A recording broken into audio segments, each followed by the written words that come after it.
Good evening, my friends. I hope you are all well. Let me make sure I've got the sound right. How are you? Um, I'm definitely online, going live outside of my uh, comfort zone, correct? But we're gonna go ahead and do this, and it'll be a good thing.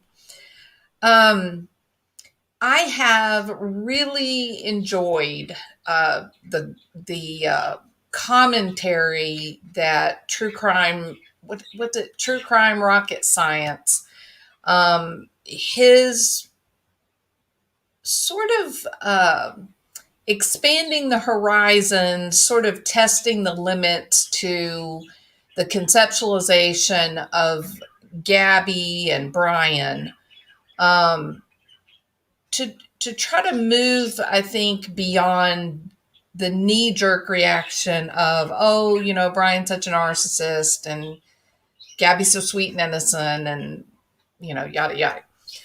So I support him in all of that. I think I think the content, the commentary that he's putting out related to Gabby and Brian, the last public sighting at the what was it? The Mary Pigs, I think. Um, the financial situation. I've enjoyed listening to him. I listen to his show on the way home every day. And so I've enjoyed listening to his work related to Gabby and Brian. Now, at the same time that I have a lot of there are many factors that I am aligned with him and I agree with him.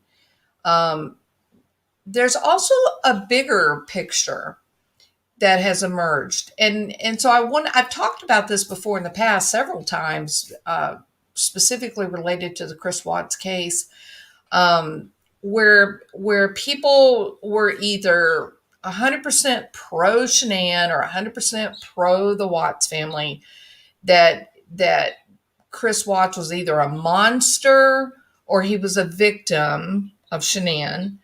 The reality, the human beings got lost in all of the team building, and then of course the attacks. The same sort of thing has emerged in the Gabby Petito murder.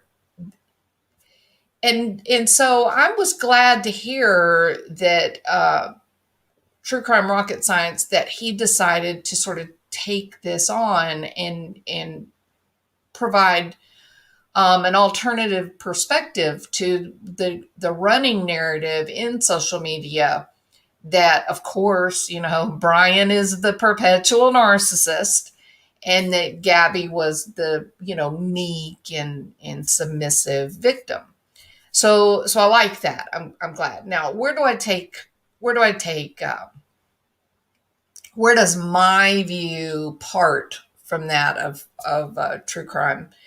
Well, I would agree that Brian is not that stereotypical narcissist personality disorder, in much the same way Chris Watts was not. The Many people associate narcissism or narcissistic personality disorder, which is the height of that particular personality factor, as someone who is quite charismatic and that they are very vocal in manipulating others, love bombing, expert in gaslighting, things like that. Um, Kind of the waters have gotten muddy by people writing all of these books and differentiating the narcissistic personality disorder into all of these subcategories, to the point now that there's a category for the gentle, submissive, helpful narcissist, which is just an oxymoron because they are not, or not an oxymoron, but a contradiction in terms, because a narcissist is not kind, gentle, and, unselfish.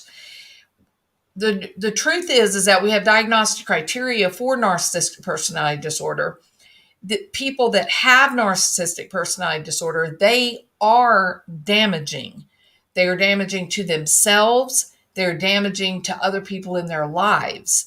This is not about saying, oh, my husband didn't treat me nice, I know he's a narcissist.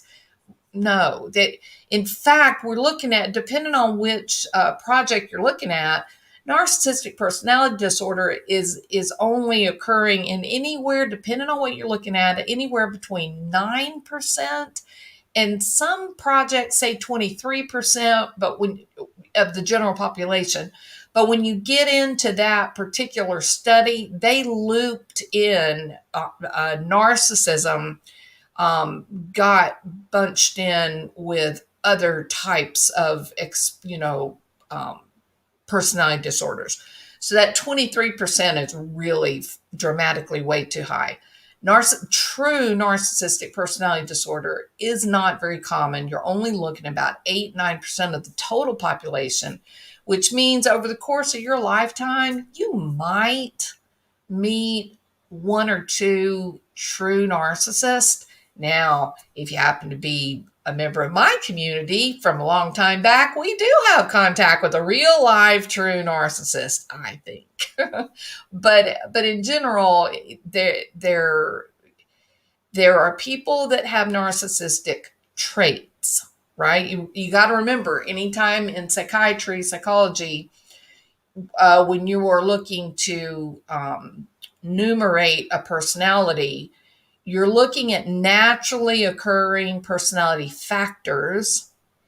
And for it to become a disorder, for it to become a problem in this person's life, there are very specific criteria that have to be met, that this personality trait has become so unmanageable that it is being expressed in at least 2 or more environments, that the personality factor has become disruptive to your ability to do your job effectively or to engage effectively in your social networking.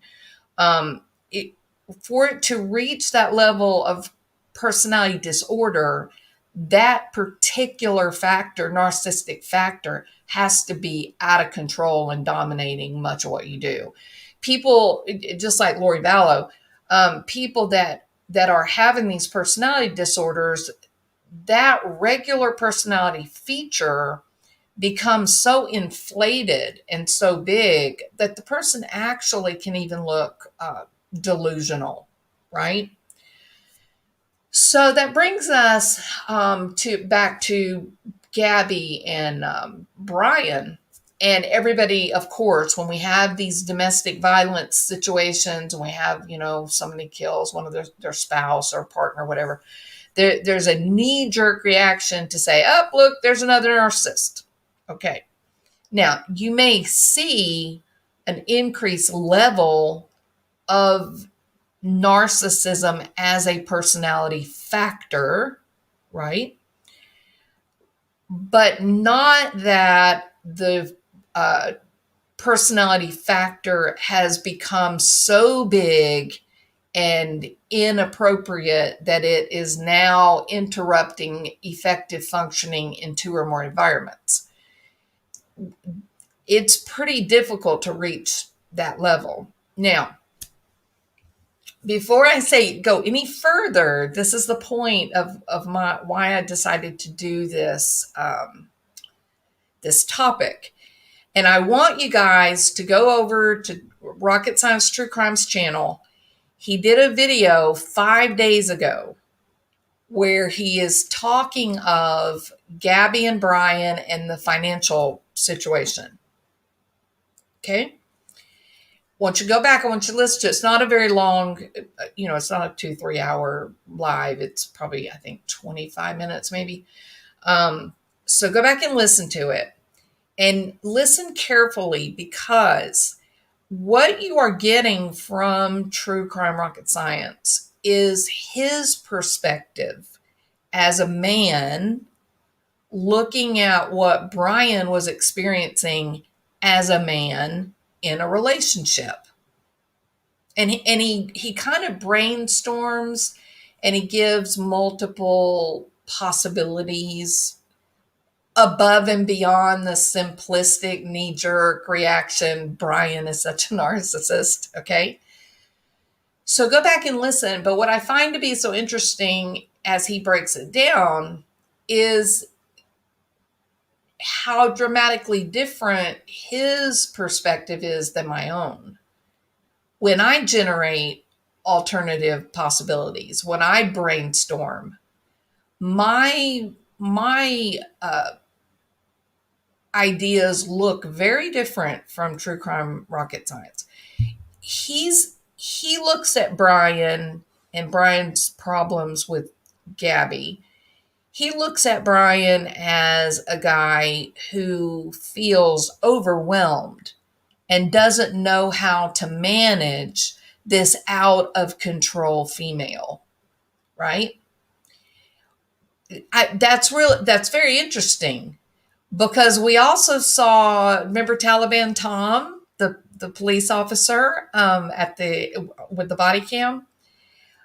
Taliban Tom, he also conceptualized what was happening as an issue of, here is this emotional, anxious, beautiful flower on the top, out of control female, and that Brian was completely incapable of managing her. Well, first of all, it probably wasn't Brian's place to manage her, Mr. Taliban Tom. but for those of us that have been trained in domestic violence, we saw that situation dramatically different than the police officer. We didn't see a young woman who was hysterical. And yet, even in the police report, it says that the young woman was hysterical. She wasn't hysterical. She was weeping. She was expressing frustration and fear. She was guarded, but I don't think she was out of control. Maybe right in the very beginning, when she first gets out of the truck and comes over, she's trying to catch her breath. She's hyperventilating. Once she goes and sits in the back end of the police car, she's no longer out of control. Now, she may be weeping. She may be grieving, right? She's also taking the responsibility. If you saw her as taking responsibility for Brian, put a 1. If you see it more like she was a hysterical female and Brian was just this confused little boy that didn't know how to handle a real woman, okay, well, put a 2. There's a really important point to this as it relates to true crime. So kind of stay with me a minute here. Thank you, BZ. Hi, Jackie Hughes. Jackie Hughes. Okay. All right. So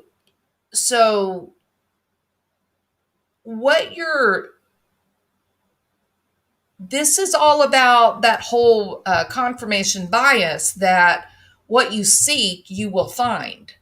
Even if it's not exactly true, even if it's not exactly accurate, the brain has a marvelous capacity for fictional story writing on the spot. Okay, our brain can very quickly develop a narrative around something that makes perfectly good sense, but you've now moved away from fact. Okay, so for those of us that have either been the target, we've been involved in domestic violence, or those of us that have had training to work in these situations regarding domestic violence, we watched what happened between Gabby and Brian during that traffic stop, And very quickly, many people picked up on it and said, "Oh my God, no, he had told her exactly what she better do, that he better not get arrested, and she better fix it." And she began trying to get all the attention on her, that she was the one creating the problems, right? Otherwise, there's hell to pay. Okay, but Mr. True Crime Rocket Science, um, he's looking at this as two regular, young adult people, and he's possibly, I'm not saying he is, but possibly he's thinking back to when he's a young man or his friends were a young man. He talks about the movie The Legends of the Fall, and how the three brothers were dramatically different in personality and motivation, and how their lives, took such different, dramatically different paths. So in some sense, I think that True Crime Rocket Science is sort of seeking to understand Brian through this filter of what it was like for himself and for his friends. And I think that's a perfectly normal, I think it's what we all do, right? We all look at Gabby through our own experiences, or through the experiences of our own daughters, or through the experience of the people we've worked with, if we're trained to work in domestic abuse, things like that. So I just found it so interesting listening to him. He humanizes Brian. He humanizes Brian in a way that sort of takes Brian back to this lonely, awkward high school kid with no friends, and the beautiful, charismatic, exciting, passionate, artistic Gabriella, exotic Gabriella, gives his life meaning. Go back and listen. You go over and listen to the video, okay? You tell me if I'm portraying this accurately. Maybe I'm not, okay? But go see. So he sort of humanizes Brian, but he reduces him down into this ineffective kid, a teen, young adult. This ineffective teen, didn't really have friends. He was clumsy socially, and he ends up getting this exotic, passionate, beautiful, Gabriella. And the idea of losing Gabriella was too painful, that without Gabby, he has nothing, right? That without Gabby, there's no reason for life, that would be the end of his, reason to live. So I thought, oh my gosh, that's so different than what anyone else has voiced, right? And so I spent a lot of time thinking about it, and the facts, what we know about these two people, when they were in high school. And one thing that we know about them when they were in high school is that even though they were dating in high school, it was very sporadic. It was on again, off again. They were not committed and stable and calm throughout. It was quite erratic. In fact, one person that knew them said that they were really probably apart more than they were together as a couple. Gabby always worked, right? She always worked multiple jobs. She was very ambitious, and she was saving as much money as she could. That was what she did. And Brian did not. He just couldn't. He was sort of an anarchist, right? I don't know. That's probably not accurate. He was probably more accurate to say he was antisocial or schizoid. If those of you that know what that term schizoid means, he didn't like people. More importantly, he did not like society. He did not like culture. He didn't he didn't want to be a member of the rat race, if you will. He had an ongoing, passionate hate for plastic, right?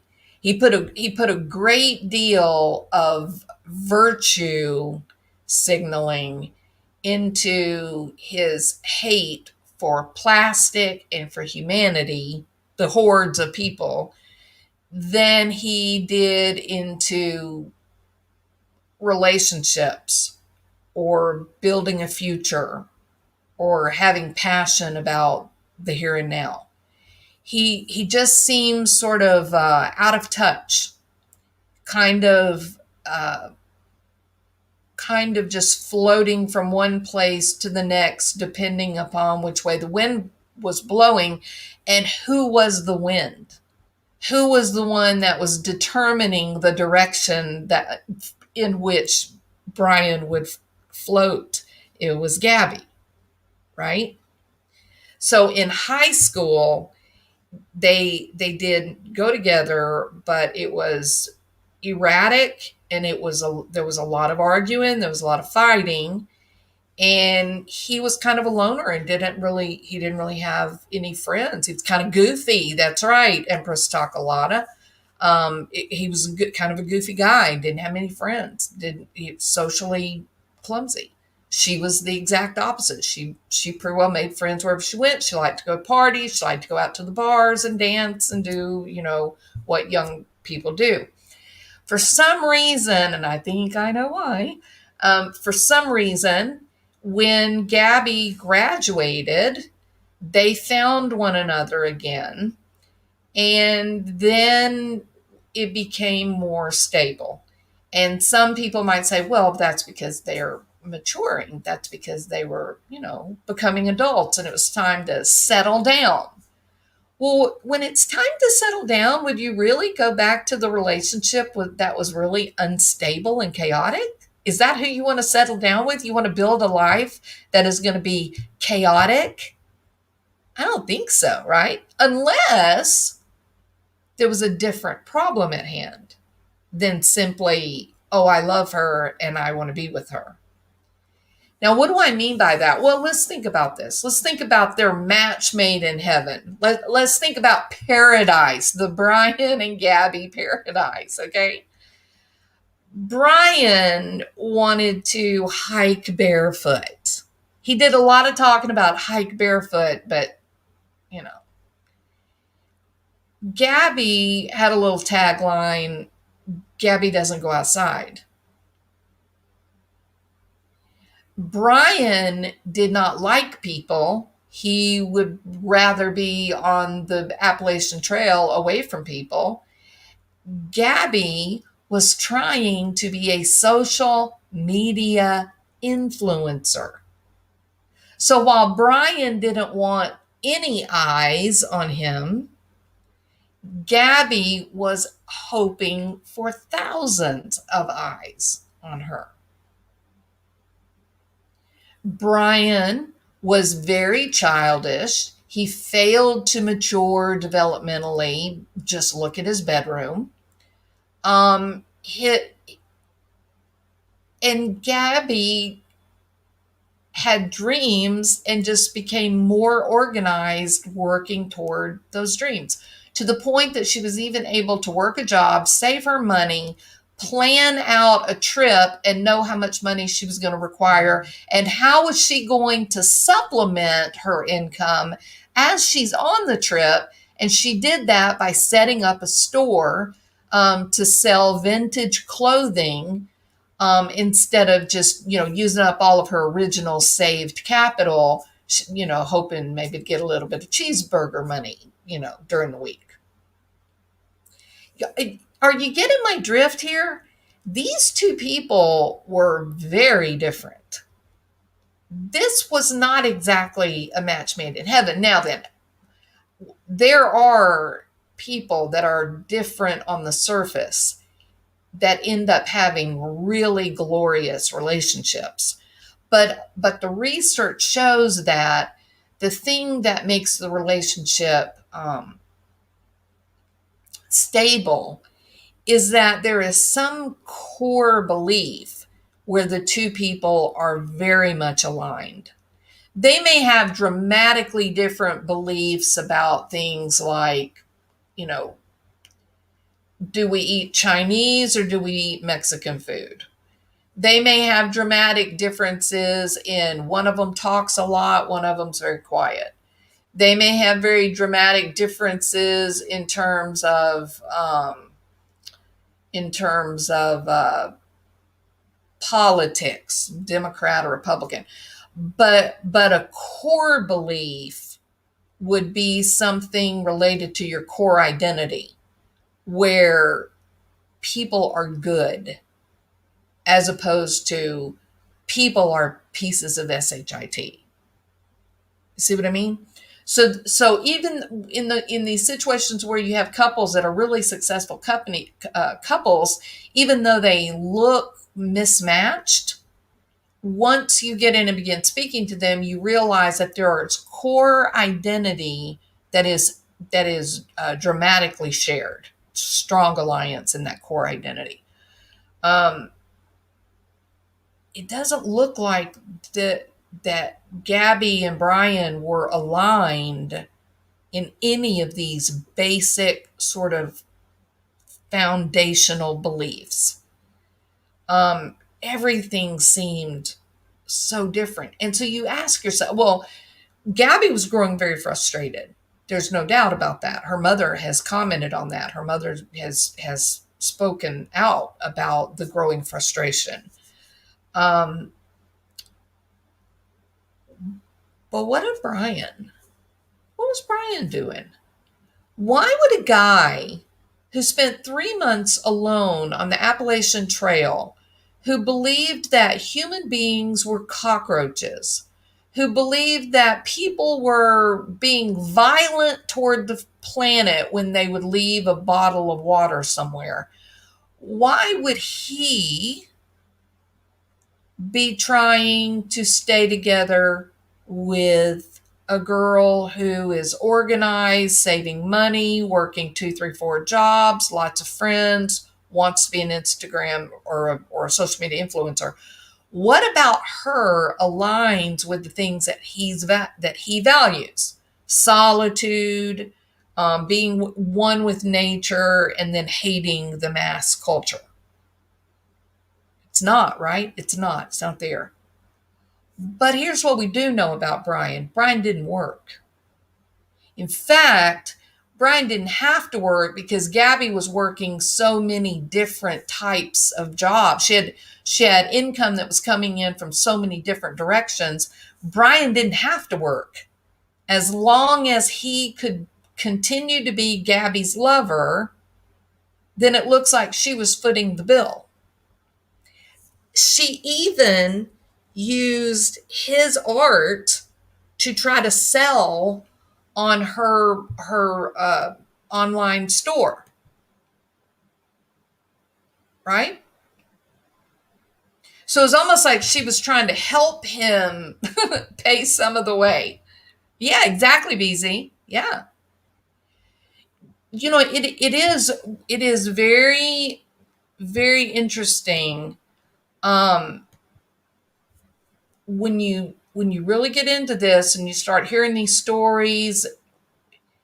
It really looks like Brian was along for a free ride. That's what it looks like. But out of respect for True Crime Rocket Science, that's not the way that he sees it. He sees it dramatically different than I do. He sees it that Brian was very much in love with Gabby, that Gabby is beautiful, she's smart, she's driven, and he's really enamored with her. And to lose her would be devastating for Brian. It would end his reason for living. How is that possible that we see these two people He sees it from one perspective, mine is from another, and they don't even have any resemblance at all. Well, because of our own experiences in life, what our own worldview absolutely colors what we are, not only what we see or how we see it, but what we even pay attention to. What something that happens in the environment that I might be really notice it, like really freaked out. Oh my God, did you see that? The person with me might say, "What are you talking about? I didn't see anybody." Because for their worldview, whatever I saw that had significance to me, from their history, it had zero meaning to them. So they didn't even give it the attention to even have it register in their brain. I think that this is a really,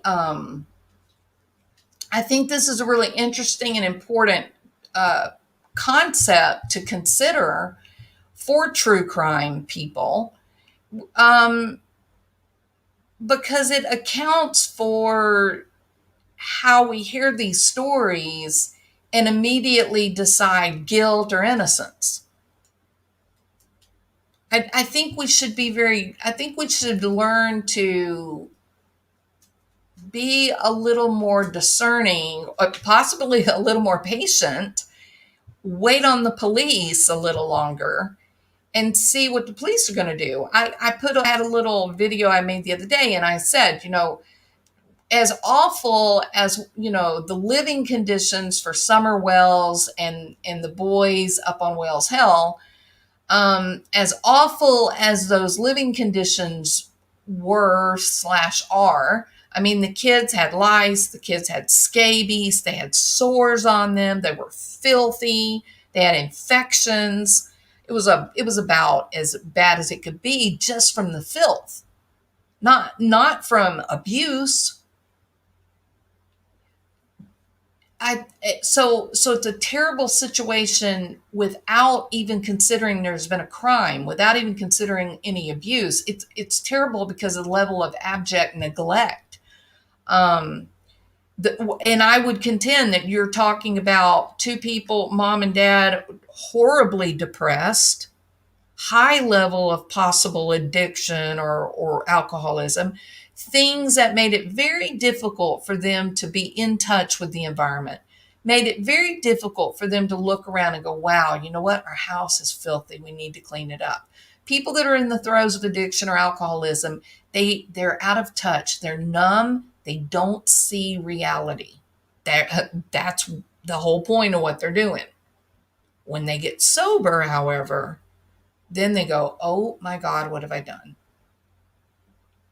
So even in the case of Summer Wells, as terrible as the situation was with the neglect and whatnot, the fact of the matter is that both of these parents had polygraphs done. The cops, the Tennessee Bureau of Investigation, they gave these people polygraphs, and in the case of Candace, she had multiple. They haven't arrested them yet. Does that mean that they believe them? They gave them polygraphs. Now, we may not want to believe that. We may be invested in the idea that they know where Summer is, or at least they know what happened to her. And we don't want to give that up, because if you give that up, then you have this realization that no one will ever know what happened to the little girl, and that's possible. But think about it on the other hand. What if they didn't? What if they didn't harm her? What if they didn't know what happened? Look at Cleo in Australia. There were many people saying, oh, her parents were shady. The dad was shady, yada, yada, yada. No, it was a guy that only lived 7 minutes from Cleo's home. 7 minutes. I'll guarantee you, He had seen her in the neighborhood. He had been watching her in the neighborhood. He was obsessed with her. I will guarantee you he followed them out there. And I think it's a possibility that maybe the parents were getting drunk, partying with some other campers that were there. Because let's face it, why do you go camping, right? You build a nice campfire on the beach, everybody sits around, somebody plays a guitar, and you have a good time. That's what you do. People put their kids asleep in the tent. It's only a little bit of ways from you. You can see the tent, you know. But if you've got a stalker, if you've got someone who is obsessed with your little girl, then they've got the opportunity to take that child and you have no idea. But people were convinced that the parents had something to do with it. So I think we're getting, we got to be careful, and maybe part of what can help us out. There's two parts to this. Number one, the recognition and the realization that your own experiences that you've had from the time that you were a baby to today, the experiences that you've had, whether it's things that's happened directly to you or it's things that you've seen on television or things that have happened to your friends, that those things, the culmination of all of those data points, they result in a worldview that would make you look at an abducted child and say, I bet the parents did it, or your worldview, your experiences that you've had culminate to a place that you look at an abducted child and say, oh my God, I bet there was a stalker. Right? And to see it really in action was something that everybody knows the story really well, because most of us are well versed in the Gabby Petito murder.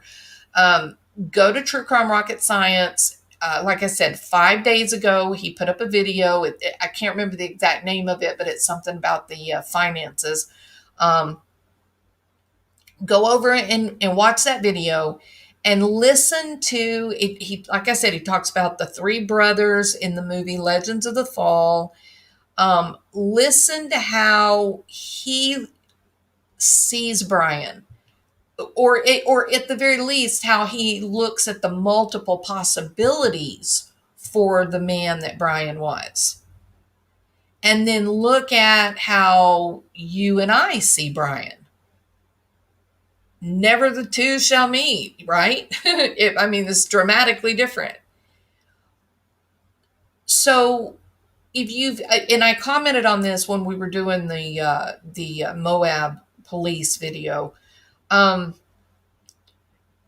Taliban Tom, look, let's face it, he enjoyed talking about his crazy girlfriend and his crazy wife, and if you've been a guy who you were dating or you were married to a woman who was borderline, maybe tendency toward the melodramatic, hit on you, freaked out and screeched and kicked your shins, made their grand exits, I'm leaving, I'm divorcing you, I'm never coming back, whatever.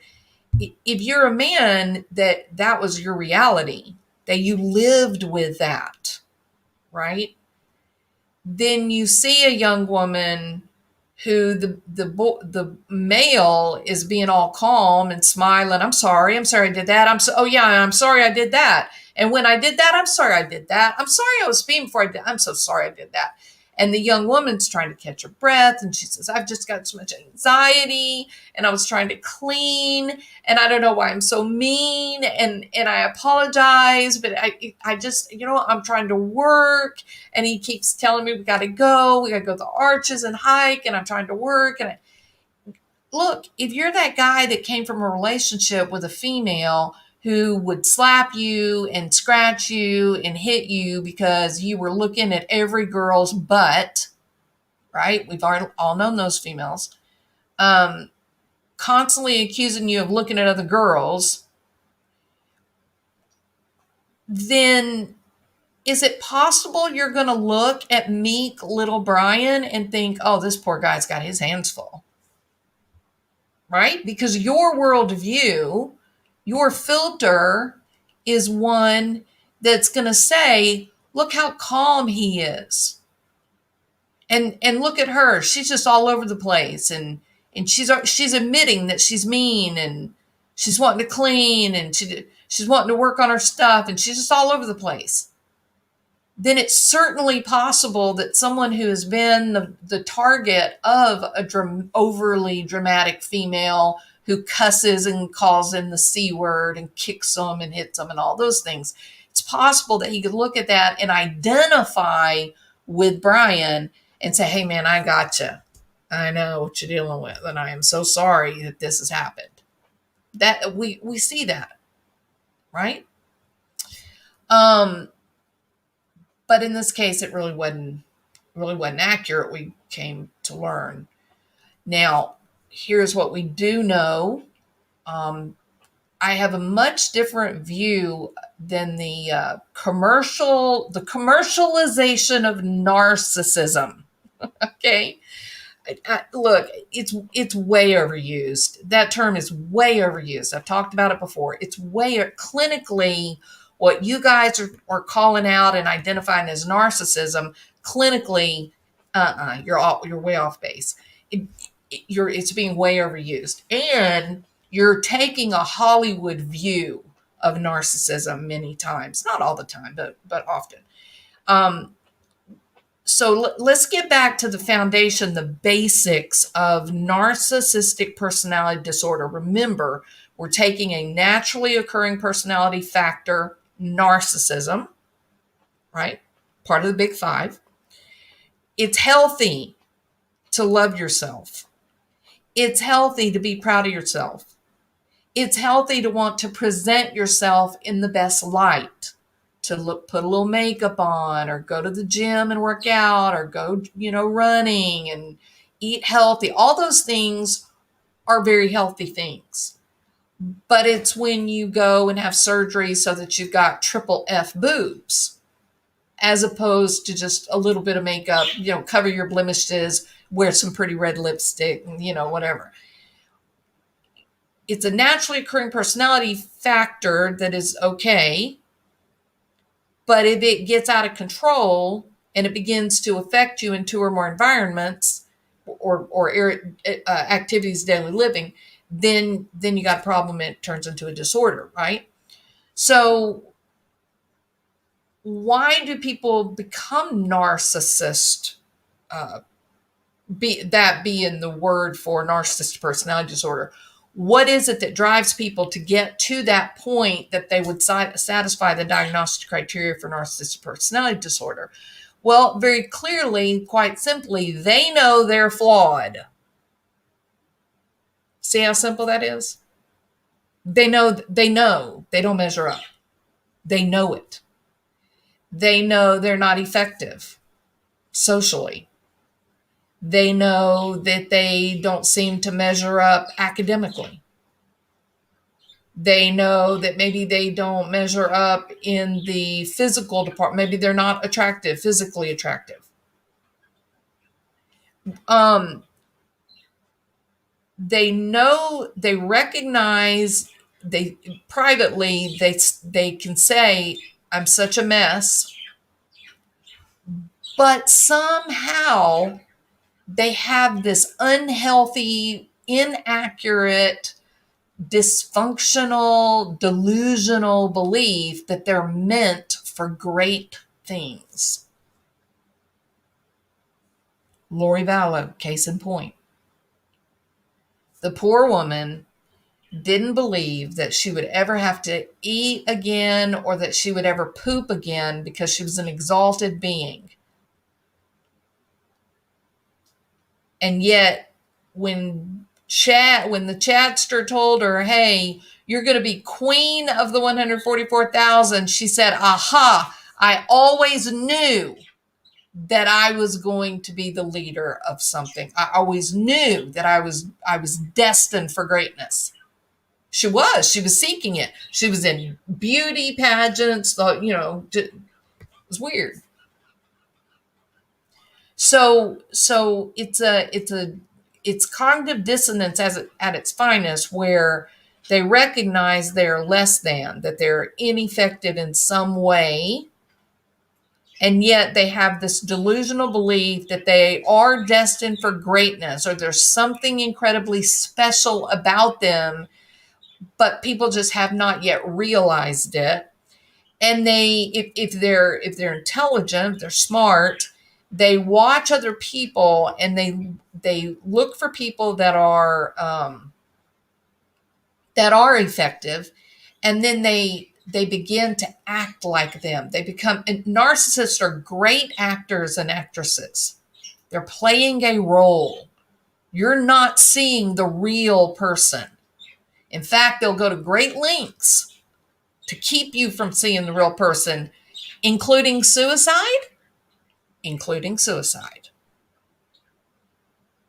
And it's all very pathological. It's not going to make sense to you or me. It's pathological. So the narcissism is very, very easy to see in the Lori Vallow Chad Daybell case. I think Chad was having some reality check. I think he was having a little bit of psychosis. He had some weird ideas about things, episodes throughout his life. But Lori was on this. I mean, she gives a very fine performance as someone with narcissistic personality disorder. And it was just that dependency merging with the narcissistic personality disorder and his poor reality testing. Rob Wood calls it manipulation. And it was the perfect storm. In 9 other lifetimes, Lori never would have hurt a soul. But because of Chad's unusual belief system, and him promising her that she was going to be queen, making her believe that he had these special powers, it was more than she could fight against, because her narcissism was so powerful. Her ego was so weak. So with the Brian and Gabby thing, I see this a little bit different. I see Brian. I do think that he was there for the money. Do I believe that he disliked Gabby? Not at all. No, I don't think he disliked her. I think he was trying to change her. I think he liked that he had a mama to take care of him, even though Roberta wasn't there. Now, he didn't need Roberta anymore because now he has Gabby, and Gabby's being the surrogate mother, right? I mean, she'd say, we gotta. Your feet are dirty, Brian. Please leave your shoes outside the door, Brian. Brian, we got to clean up our living space. It looks very. No, Brian, we can't spend money. You see my point? Incidentally, Brian is the baby in his family, and in many ways, he was an only child because his sister was much older than him. So it does make sense that he has these dependent features that you would see in a baby of the family. It doesn't mean all youngest children are dependent. Please don't take offense. That's not what I'm saying. And then Gabby, interestingly enough, was the oldest child in the family. A self-starter, a go-getter. I can take care of myself, right? In fact, she did. She was out on her own fairly quickly. Working, had dreams, able to take care of herself. So they did set up this dynamic, I think. Brian was the perpetual kid. He was this, artist filled with angst. The greater society. He took a stand, not in terms of what's good for humanity, right or wrong. He took a stand like of this area of the highest level of self-actualization, not even to help other people, but to keep the planet alive. Right? I mean, it's the ultimate in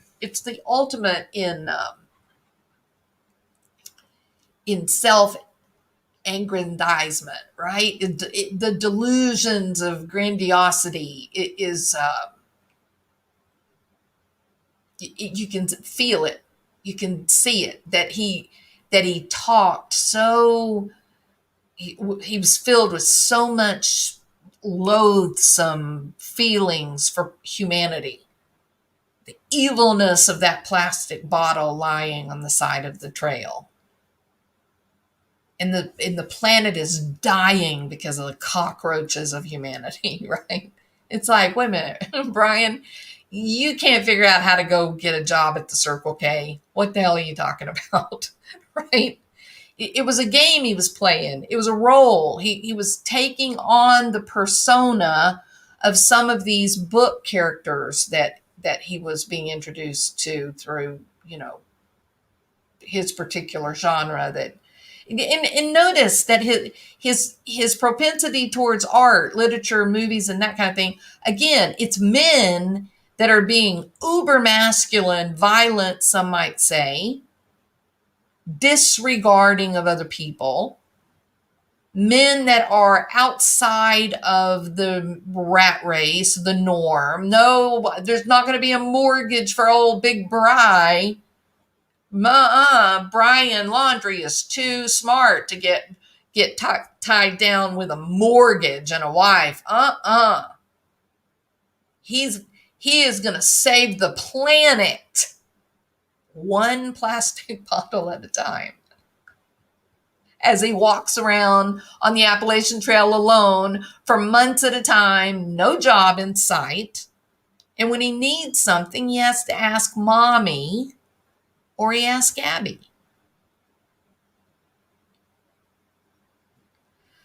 Now then, and I think that you said, well, what about Gabby's side? What was she seeing? Well, it's easy what she was seeing. She was a firstborn. She had dreams and goals and ambitions. She had things that she wanted, and she had a teenage son that she was dating.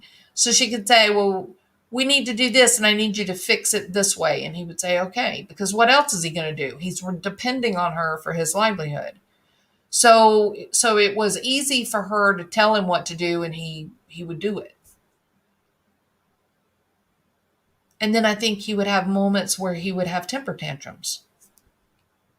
Right? He'd just like you get mad at your parents when you were, 15 years old, because your parents would say, you're grounded. You came in late last night. Yeah. So imagine being Gabby and you've got this handsome boyfriend. I know y'all don't come at me because, boy, when I said something about Barry Morphew being handsome, ooh, y'all came after me. Okay. Of course, Brian is no Matthew McConaughey, okay? But you get what I'm saying. I mean, obviously she liked him. And she was kind of playing house, right? And young women her age do that. They have all these, delusions of love and, how 3 little kids and a dog. And, Brian wasn't. We know that. Brian had his hands full with that damn plastic bottle and saving the planet. He was meant for bigger things than a family and a mortgage, right? But not for Gabby. Gabby was just being herself. She was just being a developmentally appropriate 20-something-year-old. All the things she was doing was right in line with her peer group. As opposed to him, almost nothing he was doing was in line with the peer group. So I think that, there was a lot of love, or we call it passion. We can call it, Twitter pated, whatever you want to call it. And they had these romantic ideas, or she had these romantic ideas about this, being a social media influencer, and they're going to travel across the country. It's going to be so beautiful. And she's working her ass off, and she's saving every dime. And she's telling him, hey, we got to do this to the van and do that. And so because he doesn't have a job, he's staying at home and he's working on the van. And so she comes home from work and she's, oh, this is so nice. Thank you. You're the best boyfriend ever because of what you did. And then they crawl into the twin bed in his boyhood bedroom that, still has a picture of Chip the Cocker Spaniel on the wall. And then they go to sleep. Yeah, I mean, it's really the whole relationship was nothing but extremes, right? It was just the cognitive dissonance, the constant battling, the clashing of two worlds, the clashing of ideals, the clashing of dramatically different developmental stages and needs. It was a mess. Not a mess when there was love. And I don't mean mature love. I'm talking about, oh, you so hot, baby, baby. Don't put a hickey on my neck. Okay, that kind of love. Passion, right? Obsession.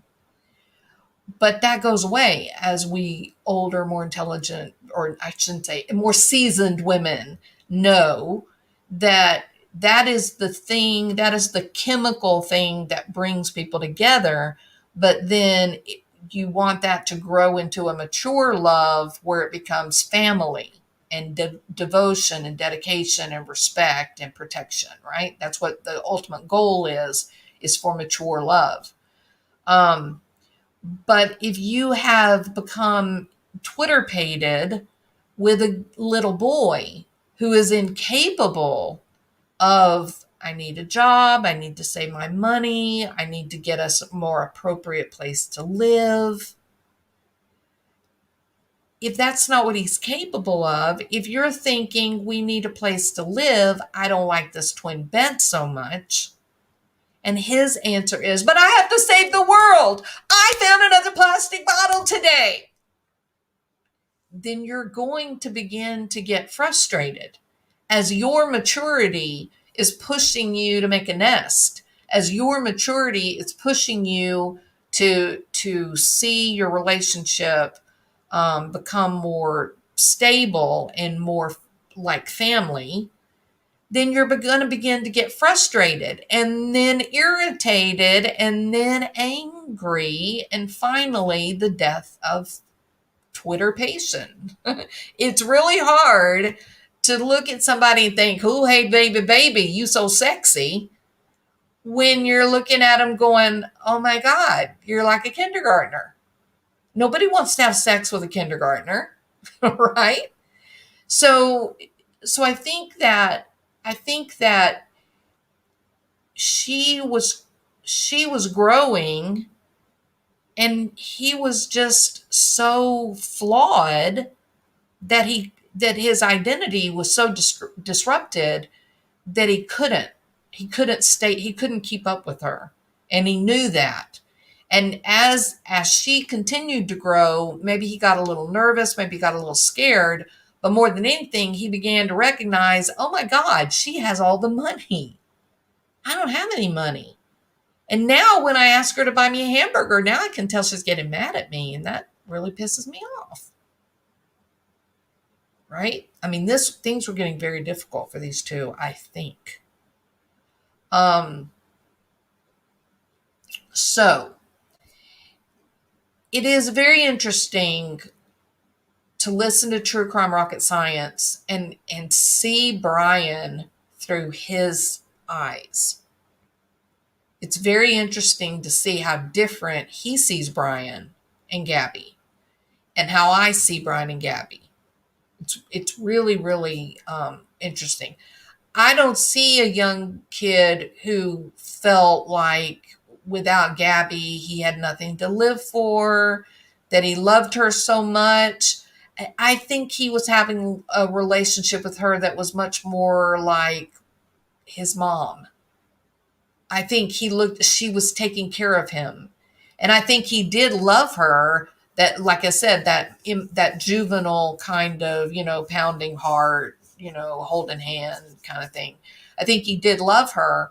But then I think as they spent time together, and what normally would have, the relationship would have become more mature and grown into something with a little bit more commitment and depth. I think she began to realize he's not capable of that depth. And I think he began to realize, oh, she has everything. She's got all the money. I don't even have enough money to pay my phone bill. I'm sure he came to resent her because of the money. So it's very, very, very interesting. I do think that he was very good at gaslighting Taliban Tom and the other cops. I think that he was very calm, and he watched them, and he figured out what jokes they were telling, and he was able to win them over. He began to mirror back to them what he was observing them doing. They were making jokes about their crazy girlfriend. So what did he say about Gabby? Oh, well, she's crazy. Remember? That's classic gaslighting. That's a classic narcissist move. In fact, the body mirroring, I even made a video showing Chris Watts, who was mirroring Detective Baumhofer. So I do see shades of narcissistic personality disorder with Brian. I do see that he was dependent upon her for survival, livelihood, money, food, that kind of thing. But I think he was coming to resent her as she was trying to push him to become more independent and to become more mature. For him, she was pushing him to be the kind of guy that she could be proud of, and feel like he was taking care of her. He was never going to be that guy.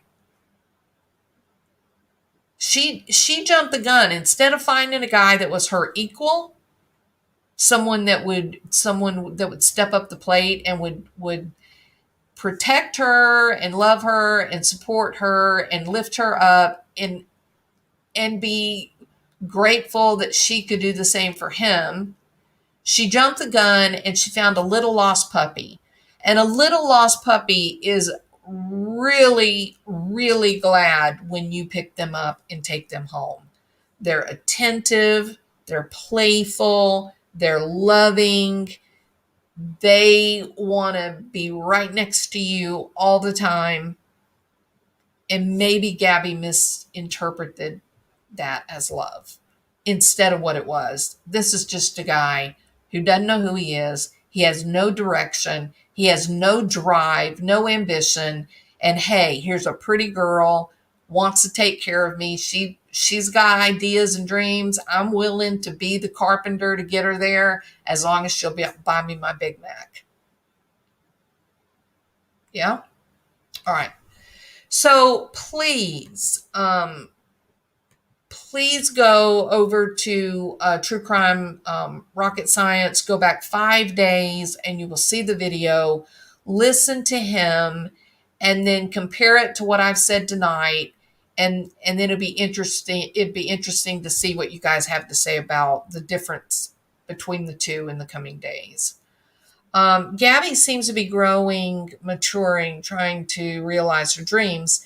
Even reading Brian's Google reviews, he comes across as juvenile and gets a thrill from trolling. I absolutely agree. No sleep till Brooklyn. Also, Narcissist, they do enjoy the game, what you call trolling.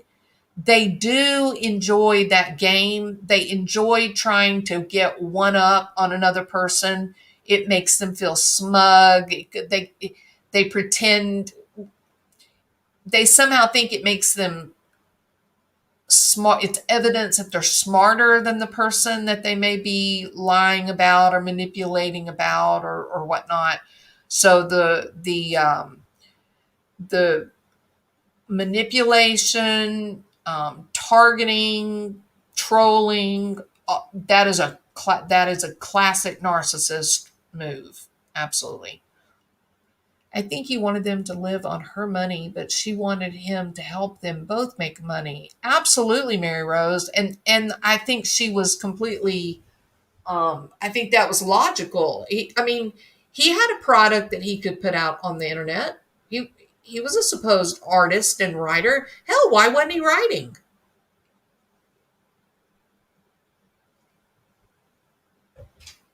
He didn't want any part of that. He just wanted to walk. He just wanted to walk barefoot in the dirt like a little kid. And I don't have a problem with people staying in touch with their inner child. I don't have a problem with people feeling free and being an animal. In fact, I think that's healthy. But I have a big problem when it's someone who is absolutely able and willing to let another person pay their way in life. It that's a narcissist move. I'm so special. I don't have to do anything. You have to go and work and you have to use your money to pay for me. It's a classic narcissist crap.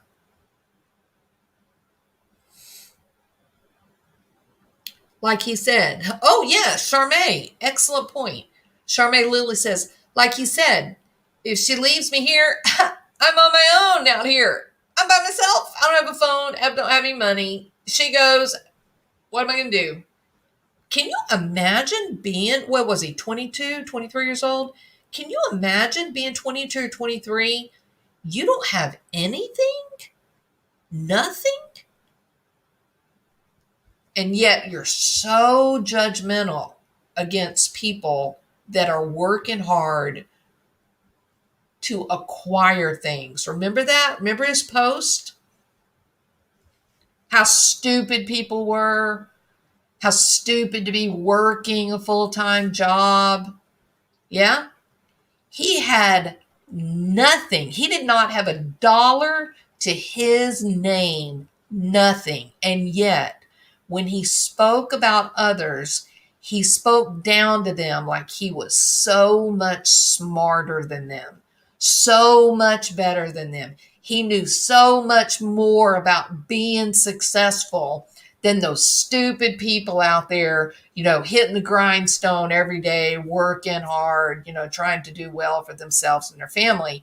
He's doing nothing. He's the biggest loser ever.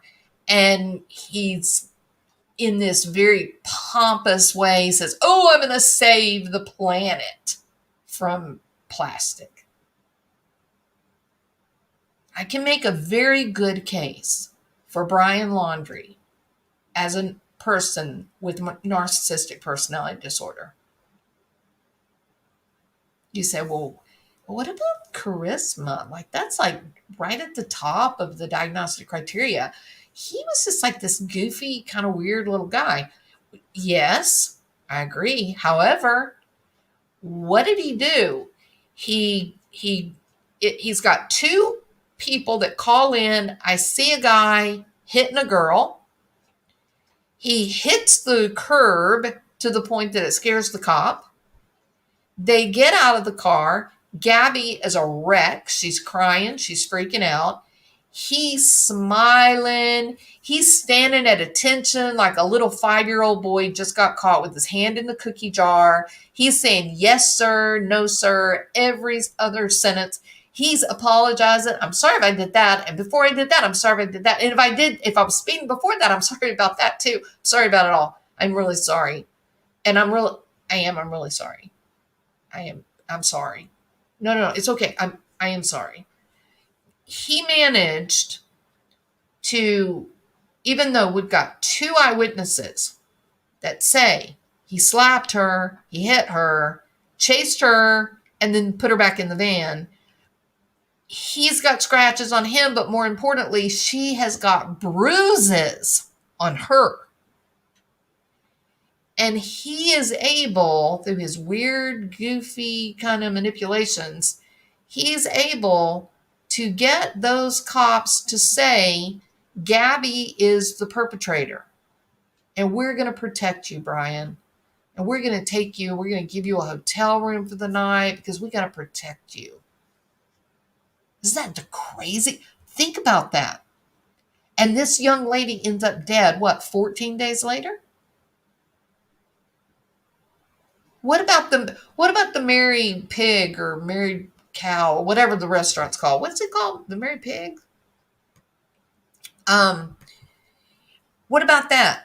You've got this young woman and her fiance, they come out and they say, oh, we were there, we saw. There was a commotion and Gabby's crying, she's apologizing to the waitress, and he's being a jerk, he can't control himself. He comes back into the restaurant 5 times because he cannot control it. And then they get in the car and they leave. He's yelling at her outside the car, outside the restaurant, blah, blah, blah, and they leave. Well, now we've got a different story emerging, right? We've got the manager of the restaurant comes out. Now, I'm going to say that Mary Piglets, thank y'all so much. The manager comes out, and I think the manager has I think they have an ulterior motive, right? They don't want their restaurant, the reputation of their restaurant, to get tied up in this horrible, nefarious murder, suicide nightmare. They don't want to be it's bad business, right? So they're trying to normalize all this and clean it all up, right? The manager comes out, manager says, well, first of all, we had a little disagreement. Really wasn't that big of a deal. There wasn't a scene. And frankly, Brian was calm through the whole thing. Once I came out, started talking, Brian was calm. Oh, yeah, really? Because we saw that before on Taliban Tom's body cam. How many people in here would say, yeah, during the traffic stop, even though he was all hyped up and nervous about the whole thing, did he remain calm? Did he remain soft-spoken? Was he overly compliant? Absolutely. The boy couldn't say a word without saying, I'm sorry first. When they would say, move over here, he would run like a little soldier. So what that restaurant manager said, I believe. I also believe the young woman that was the eyewitness. I think that she and her fiance, I think they saw the beginning when Brian did get triggered. I think they were watching when he had the altercation in the beginning and he was pissed off. And Gabby did begin to cry because she knew now, here he goes. He's been triggered. Now there's going to be hell to pay. 5-year-old having a temper tantrum. Do you want to deal with a temper tantrum in the body of a 22, 23-year-old man? Yeah, I don't either. Okay, because, it's okay when it's 5-year-old, but when it's a 25-year-old, it's a dangerous situation. So Gabby starts crying. She recognizes bad things are about to happen. She starts crying, thinking, oh my God, there's going to be hell to pay when we leave here today. He's pissed. I'm going to take the brunt of it, no matter who caused what. But when the person of authority comes out from the back, when the person of authority, the manager, approaches, what has Brian already showed us? What does he know to do when the authority figure comes?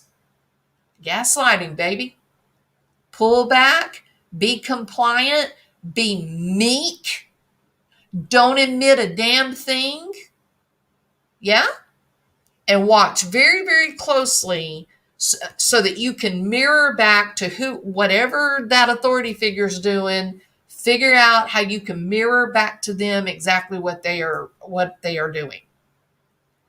So I believe 100% that the girl saw him get triggered, saw the initial anger, saw the initial problem, and then when the manager was brought out, that was the authority figure. That was the person that would make any kind of official report. That is the person that would make any kind of ultimate decisions. And therefore, that is the person that needed to be manipulated. Does that make sense?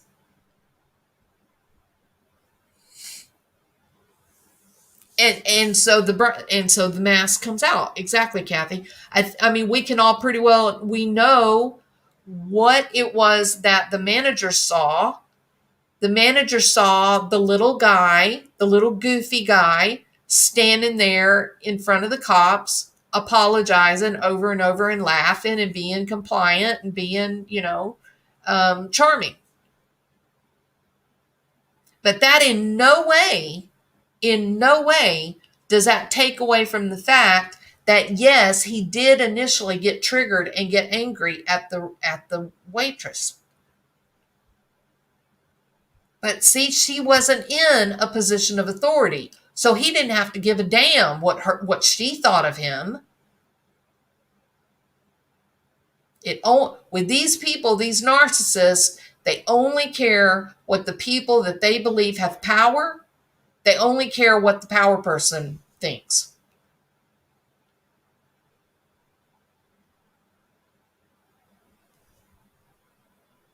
All right. She definitely shows fear in her behavior in the video. Brian sighed. She was left in van. We will take you, Brian, to a hotel. It's unbelievable. It was unbelievable. Yeah. And you got to feel really bad for the waitress too. And see, the waitress could come out. And waitress, if you're out there and you run across this video, please, I'll give you a platform. You can tell your story. But the waitress would be the one who could tell you, yeah, I had this guy and girl and we had this problem. It was really bad. And then when the manager walked up, he totally changed. The manager walked up and I looked like a fool because here was this guy who was just remarkably calm and really, really, dismissive. Oh, there's no problem here. No, it's fine. It's fine. It's just the food was really not very good. And I mean, that's okay. It doesn't have to be good. I don't cook very good. Y'all are a lot better cooked than I am, but my girlfriend, she's just really picky and I'm sorry. You can tell she's really disturbed by the whole food thing. You see, she's crying. This happens. She's going to be okay though. Like we'll get on down the road and but for me, the food was good. I don't know why she wanted to talk like that. Could I just go ahead and yeah, I'll send y'all money. I will. And I'm sorry she had to act this way. And really, the food was really good. And I'm embarrassed. And I'm sorry, everybody's looking. And the waitress was so great. This waitress is the best employee that you have. It's really, really, that's the bullshit that he was pulling. Guarantee you. Both my ex and my late husband were brides. So Arctic Cat, let me ask you this. What I just acted out, him being the reasonable person once the manager comes out, that Brian's being so reasonable and he's saying how, maybe it was, food wasn't very good, but he liked it and they're a lot better than him, but she's really picky eater and you can see how upset she is, but she's going to be okay. And the waitress, y'all are the best waitress. Is that not the bullshit that they do? Is that not how they operate?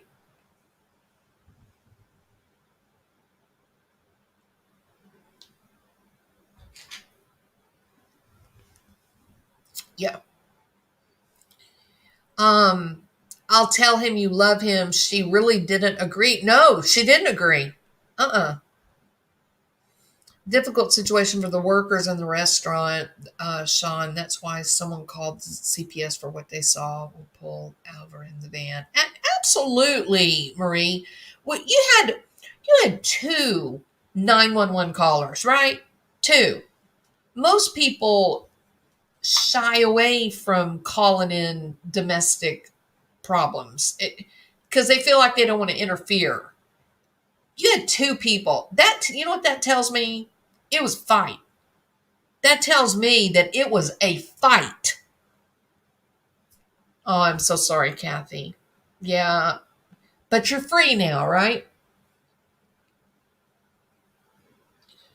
Mary Rose says, I think the fights were about money. I think they were too, Mary Rose, just like with Barry and Suzanne, right? I don't think Suzanne cared at all that Barry was screwing around. I think she was over him. I think she had no emotional connection to him, none, and she didn't care where he was, sleeping, if you know what I mean. But I think she wanted her money back. I think she wanted her money so she could get some freedom.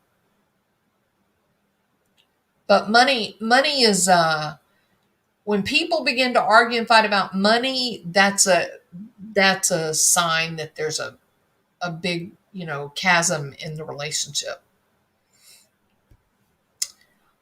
All right, let's see. I was married 25 years to that guy. Oh my God, Kathy, I'm so sorry. Yeah, they can make life miserable, no doubt. It's crazy making. That's the term. It's crazy making. All right. Pushing Gabby's buttons until she breaks down and making it seem like she's the crazy one. That's how they operate. That's why there's so much trolling that they do. They want to make the other person appear crazy. In the meantime, while they're trolling and they're trying to get their target, they're trying to get them to a place of emotional upheaval. In the background, they're interfering with relationships. They're splitting relationships. And most of the time, the target doesn't know that they are being alienated from their friends. It's all done kind of quiet until the narcissist is ready to, put the knife in your back. They're pretty evil people. They're pretty evil. And they'll just be all laughing and happy, and they genuinely love the pain that they inflict. They genuinely like that they're able to orchestrate pain for another person, only because they feel like they're empowered when they're able to hurt another person. They feel like it's a sign that they're smarter than the other person or that they're stronger than the other person. And really, it just means that they're just crazy. They're just insane. They're just, not normal. It must have been pretty bad for two of them to call 911. Agreed, Caldonia. Absolutely agreed. I am glad too, Kathy. 12-Step Woman says she's glad that you found the courage to leave. So glad you're safe. Absolutely. Kelly Atkins says reactive abuse. Reactive or resistive abuse is power. It's strength. Poke the bear, poke and poke. Bear bites. Then how dare you? See how mean they are. Yep. You got a lot of women, well, some men too. You got a lot of people serving life sentences for murder because they finally had enough of getting beat up. And so they, took the matter in their own hands and said, you're not going to hit me anymore.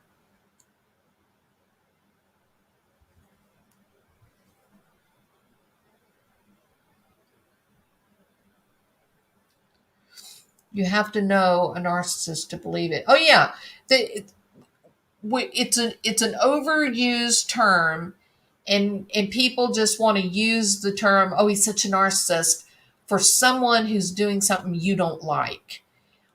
What you don't understand is that with narcissistic personality disorder, we're talking about a pathological condition. You're not going to guess when you're dealing with a true narcissist. You are going to have visceral emotional reactions based on what this person is doing. You are going to know that you are being manipulated and that you are being mistreated. There will be no doubt in your mind. There's no question when a true narcissistic PD shows up in your life gets turned upside down.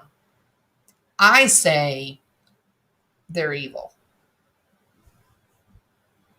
If you see what the kind of damage that they're capable of doing to others, they're evil.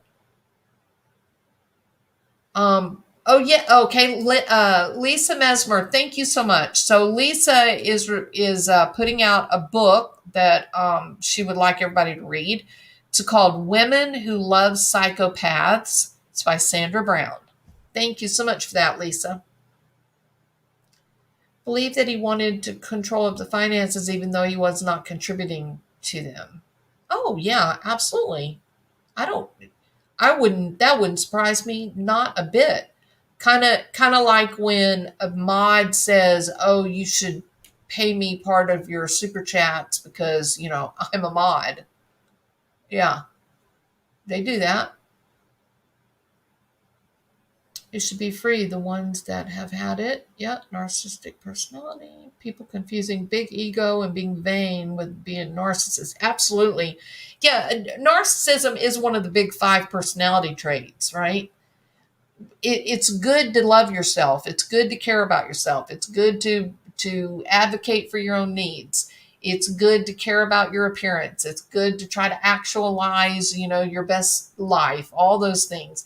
But when you're focused on yourself, your self-love, remember Narcissus and Echo, when you're so focused on yourself and your self-love to the point that it disrupts your healthy functioning in 2 or more environments, now it's pathological. It's a clinical problem. You're not being effective in your life.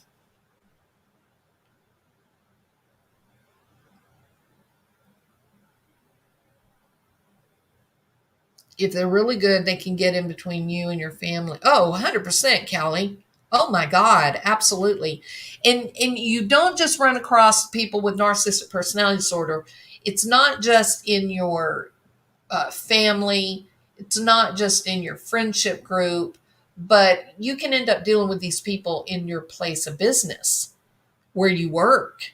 Oh my gosh, I've seen people lose their jobs because a narcissist has intentionally sabotaged their work intentionally. And we have experienced um, the same type of sabotage, lying, manipulation, gaslighting online, where people set up a channel creator, get them to collect money for some cause. This newest one is Q Carlock and collecting money for the Summer Wells search team, the search fund. Really empowering Q and saying, yeah, gather, get money, blah, blah, blah. But then at some point, then turning the table and saying, oh, wait a minute though. Are you enriching yourself? How do we know that? And then here's their big one that they do. There's a group, I think they do it on purpose. I think they look for those types of situations unfolding on social media and they insert themselves. It's only a handful. It's about 3 or 4 people there. And then they start saying, well, I need a refund. I'm going to need a refund for that. And YouTube, Google says, no, there's no refund. If you're going to give super chats, if you're going to do super stickers and that kind of thing, you're paying someone for their artistic work, that they've created a product that you have enjoyed watching, just like you pay your cable bill every month, right? So I think this is just a formula that some of these trolls have figured out, and that is to empower the person that is collecting money for something, and then to turn the tables and say, oh, just kidding, give me a refund. And then that kind of leaves the creator, it kind of leaves them a little confused and like, how am I supposed to do this? I gave all the money to charity and you're wanting me to refund the money, but I don't even show where you were one of the people that even gave money. And then when you don't refund it, then they say, oh, see, you're a thief, you're a scam artist, you're a liar, you shouldn't be allowed to have a channel. And these people are insidious. They're horrible people.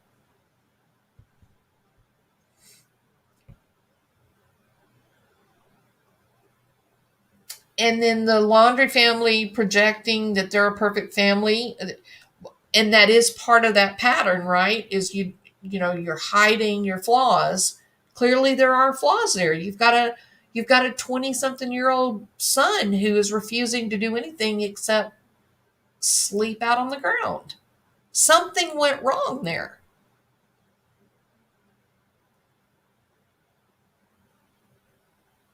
Exactly, Lise. Yeah, exactly. Was there insanity 12 step? What happened last night? I don't know what you're talking about.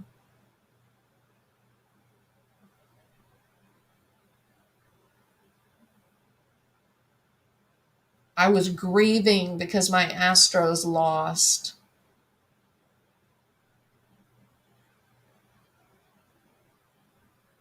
Yeah, see, Arctic Cat, calling your family, right? There's a disagreement, and then he or she calls your family to tell on you. So not only are you having to battle with your partner, now you're also having to battle with your family of origin.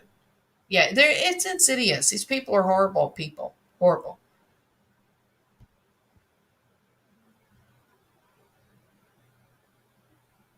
Oh no. You're exactly right, Lisa. That will not happen. Now I do see borderline personality disorder with narcissistic features. I think that those people they revel in contact with a therapist. They tell everyone they know that they have a therapist. I'm in therapy. I have been in therapy for 25 years. No, I'm kidding. But you get my point. They having having a therapist, being in therapy, the idea of self exploration, it's looked at as being very indulgent, and so they want everyone to know that they do this, and they get narcissistic supply from it. Oh, that's so good. I can tell you're so depressed. It's so sad. It's so good. You're showing such great insight that you should go and you should get therapy and counsel. Well, most people are not in therapy for 10 or 15 years. You do learn skills, and you make sense of things that have happened along the way, and then hopefully you become healthier, and you are functioning, doing better in life after a few months of counseling. This perpetual, ongoing, never ending, psychoanalytic kind of setting, it just doesn't really exist anymore. um, there's a little bit of psychoanalysis going on, but it's really not the norm. Everything now is really um, focused on goals, and kind of targeting what you want to improve, and then improving it, fixing it, and then spending a little bit of time making sure that it's going to work, and you're going to stay true to the new skills you've learned. And then if you have some more trouble, you come back in and you develop a new set of goals, and then you have a limited amount of time to target those things and improve and feel better. Positive psychology factors go a long way. Just don't have a lot of the whole old timey, I'll see you every Thursday at 2 for the next 10 years. Well, it doesn't happen unless somebody is I mean, I guess enjoying the process, and I guess for some people it is enjoyable, but that can be part of that narcissistic supply. You shouldn't really, well, I'm not going to get into all that. All right. Good night, Elizabeth Grossman. Oh, let me say this before you leave. Some of you guys may notice that there's no wrenches. I don't know if y'all noticed that or not. That's not going to be forever. I'm going to go back and I'm going to re-add in all of those wrenches. I had duplicate accounts, and I don't know where that came from. There were duplicate accounts, and so I'm having to go through and go account by account to verify which one is the real mod and which one is the duplicate where there's not anybody actually there. So don't freak out if you don't have don't freak out if you don't have a wrench tonight. You're gonna have it. Yeah, I just had to, because I didn't know if somebody was, up to no good.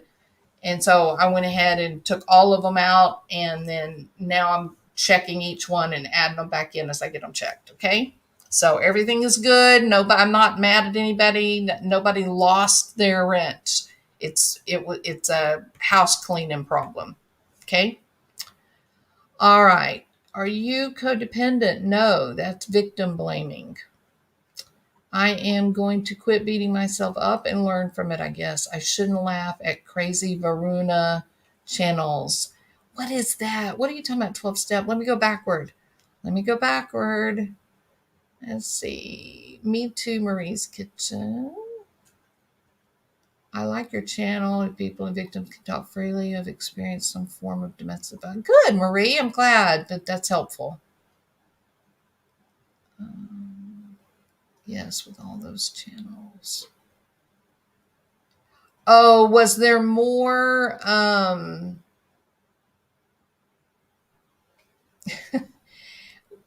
Yeah, I don't know, because, well, the one thing, the Krama channels, right? Wow. When I heard that there were people that were kind of marketing their channel using that term, I had to laugh because I was like, well, it's a new genre, I guess, right? I am so turned off by all of it. I don't like all the, I just, the constant never ending argument, and it's just not, it's not enjoyable. There's enough of that crap in real life, right? You want to get online and relax at night and, relax, not get all keyed up and worked up before you're trying to go to sleep. But I will say I did see something that I was actually mortified, and I actually did kind of feel a little disgusted, if I'm going to be perfectly honest. It was, I don't know this person's name. What is the name of the channel? It's something like no thanks, no, what is it?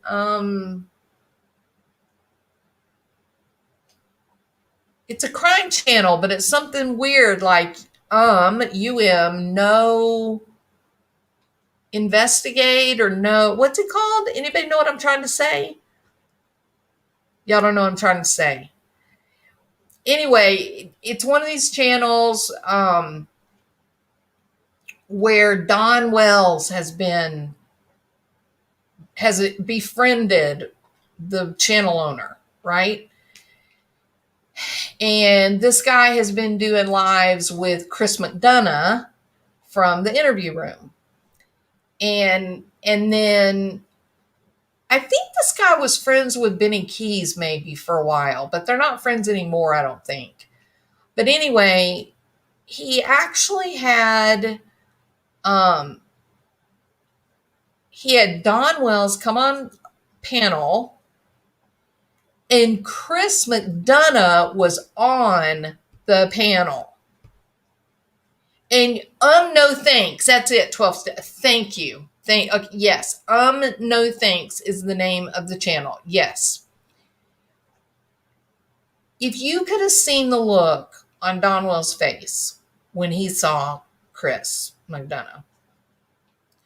And I just thought to myself, now look, Chris Mcdonough can do what he wants to. He is a educated man. He's had a, I guess a brilliant career or whatever, but as a television guy. But here's what I thought. I thought this is another type of bullying. Do y'all know what I mean? The power differential is real. Okay, you've got Chris Mcdonough, who's educated. He had a fairly long career as a police officer. Then he had a long career in television.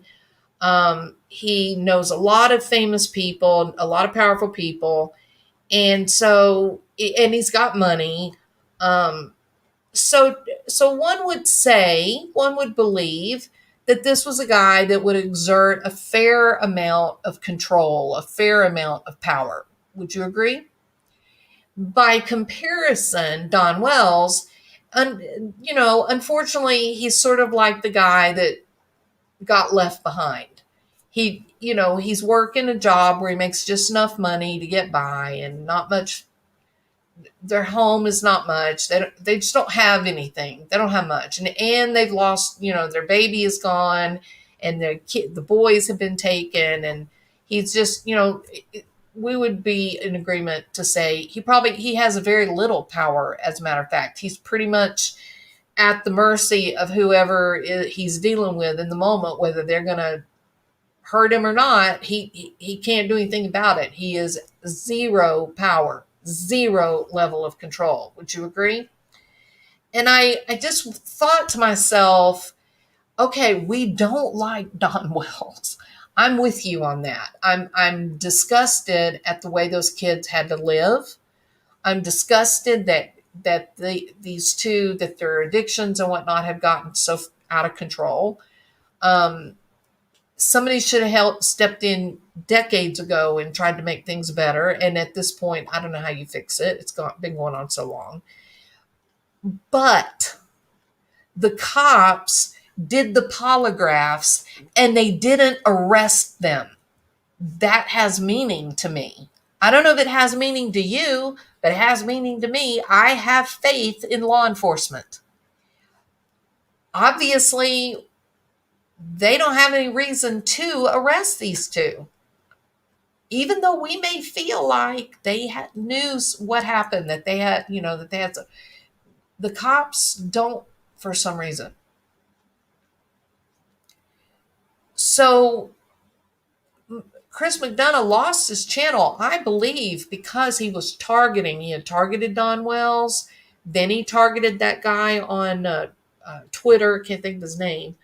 And I think terms of service kicked in, and I think YouTube took him down. And then because of his career in television, I think he had attorneys, and YouTube was willing to reconsider and say, okay, don't do it again. Take the videos down and don't do it again. That's kind of the way I see it playing out. So don't do it again means go on someone else's channel. Now, to be fair, he was very polite to Don Wells. He wasn't rude to him or anything like that. But the mere presence of him being there was enough to sort of make Don Wells look like he wanted to just crawl under the table. So I don't know. It just seemed like it was in bad taste, And maybe I'm off base there, but I just felt like, why you want to poke the bear? After everything that happened with the interview room, just forget it. Leave the guy alone. If they're going to arrest him, they're going to arrest him. You're not going to make that happen. So I don't know. That did bother me, 12-step, but I didn't see all the other trauma stuff. I did see that video though, because somebody sent me an email and said, "Did you see this? What do you think about it?" So in 12-step says manipulating Don, but Don allowed it. Yeah, you got to remember though. Remember that's the core of the whole bullying problem, is that there's a profound differential in power. So for Don's experience, the minute he looks up and there's Chris Mcdonough sitting there, Don was completely unable to respond. Don was unable to click the X and turn off the YouTube window because of the power that Chris exerts. And Chris Mcdonough knows that. He understands these power differentials. So I don't know. I just thought, and Candace was freaked out. Candace was like, why? Why are you talking to these people? Why are you going on these YouTube channels? They want to hurt us. Why do you keep exposing us to them? Why are you doing this? Quit. And he can't. He can't. I think he's trying to make things better, but he'll never make things better by going on YouTube. Never. The wells are being used for content like Jerry Springer. Shade's very well spoken. I couldn't agree with you more. I think that was exactly accurate.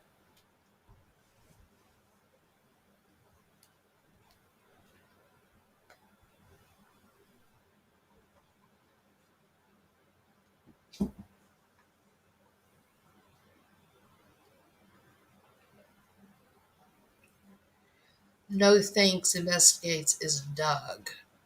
Okay. Am I right that didn't Doug, wasn't he working with Benny or something for a while?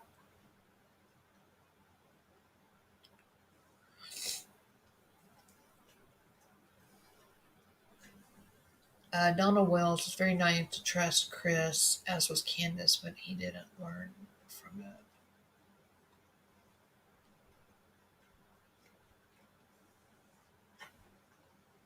Don got plenty of attention last week. yeah, he did. Hey, Gonzo, welcome.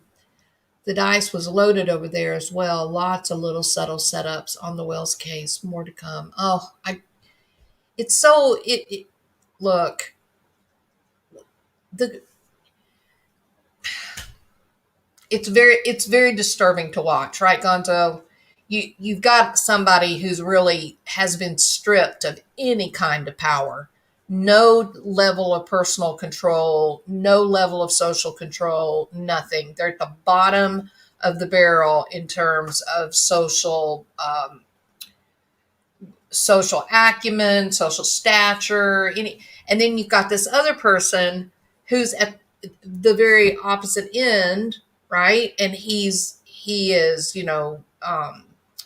he's very keen in interpersonal power, and he's charismatic, and he knows all the right things to say, and he's got powerful people in his sphere that support him. He's seen as an expert. He's got all of this instant credibility, and he's taken on this guy who has been stripped of any, at this point, really almost stripped of humanity. I don't know. Do you think I'm being overly dramatic on that, Gonzo? You think that's a good characterization?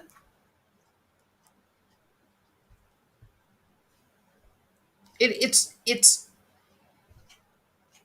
subjugation. It's bullying at its finest. The power differential is so profound that it just looks like beating a dead horse to death, right?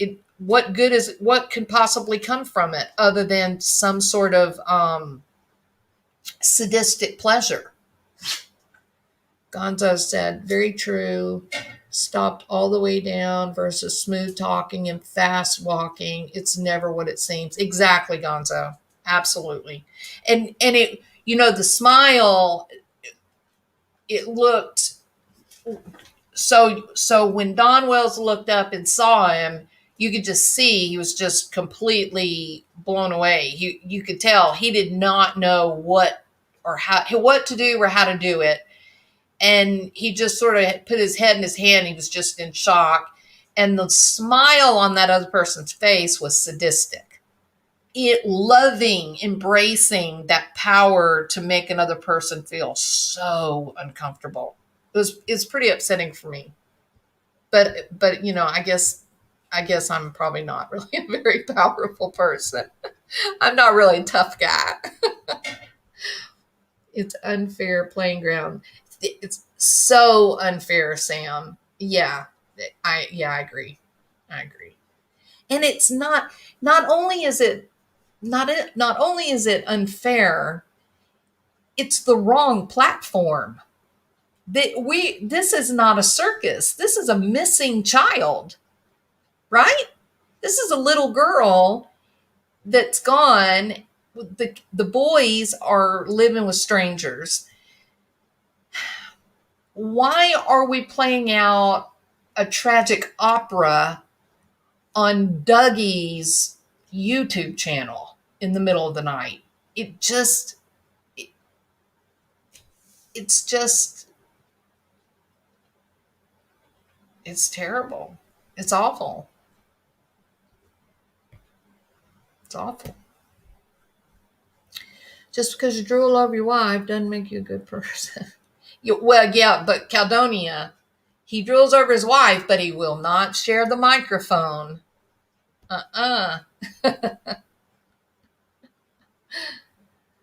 That drama sells. It makes money. It makes so much money, Gonzo. Hundreds and hundreds of people over watching that crap. Hundreds. Yeah, absolutely. And what happens? And you know what? Well, okay. I'm not gonna keep going. But it gave me a really bad feeling when I saw it. And trust me, it's not because I think Don Wells is such a great human being. I think it's terrible the way those kids had to live. I wish somebody could help them with their addiction problems, and things could turn around if they could get that under control.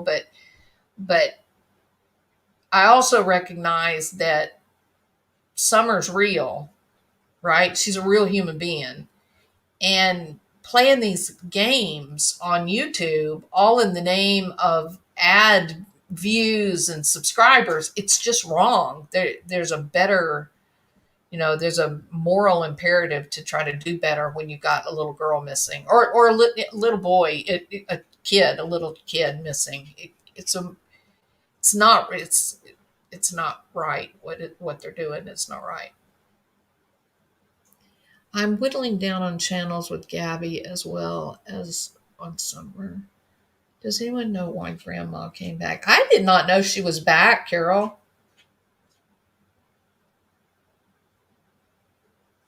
Yeah.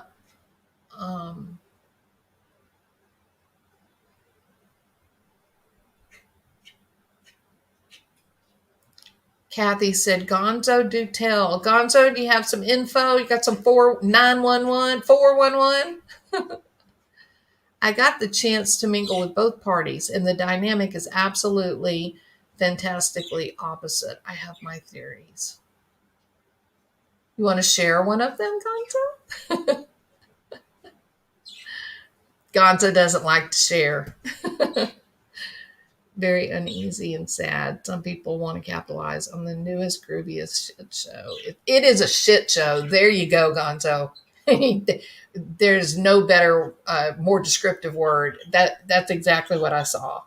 And I felt, I'm going to tell you this.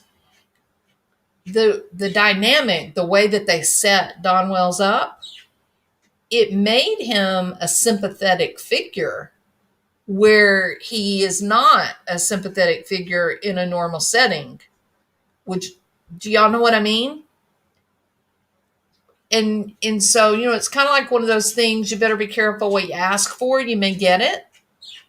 And they better be careful, because they keep this up, they could end up getting exactly what they don't want, which is they may end up getting people stepping up to defend Don Wells. It definitely made him look like a sympathetic figure. I thought Cleo Smith's parents might have been guilty. Seemed inconceivable, but that they don't hear the front door unzip. It was so wrong. So I can't say the Wells were involved. Exactly, Shades. Yeah, right. And that's been my thing with them, even though I don't like the living conditions, they had the polygraphs. The TBI did the polygraph test, and they didn't arrest these people. Well, that means a lot. That means something, right? So so you have to at least have trust in law enforcement that that maybe they know things. No, people are not going to. The cops are not going to come out and inform us YouTubers why they're not arresting someone. That's just silly. That is, that's we're really more of an irritation to them. They don't owe us anything. Um, but the fact that these people are not being arrested, given the set of circumstances, given the fact that they did the polygraphs, that tells me they don't have anything on these two people. That's got to mean something. And then you come across a story like Cleo, right? And I don't know how we talked about this at the beginning of this live, but let me just recap really quickly. So Cleo, the man that stole her and kept her for 18 days in his house, that man's house was 7 minutes away from Cleo's house. Did y'all know that? 7 minutes. Not even 10 miles away. Okay? Like 5 miles away. Well, this town that they live in has got 4,400 people in it. Small town. Everybody knows everybody. This guy, I guarantee you, he's mentally ill. I guarantee you, he saw the little girl. He became obsessed with her. He's probably been following the family. He's probably sat in the car and watched the baby play, followed him in the Walmart.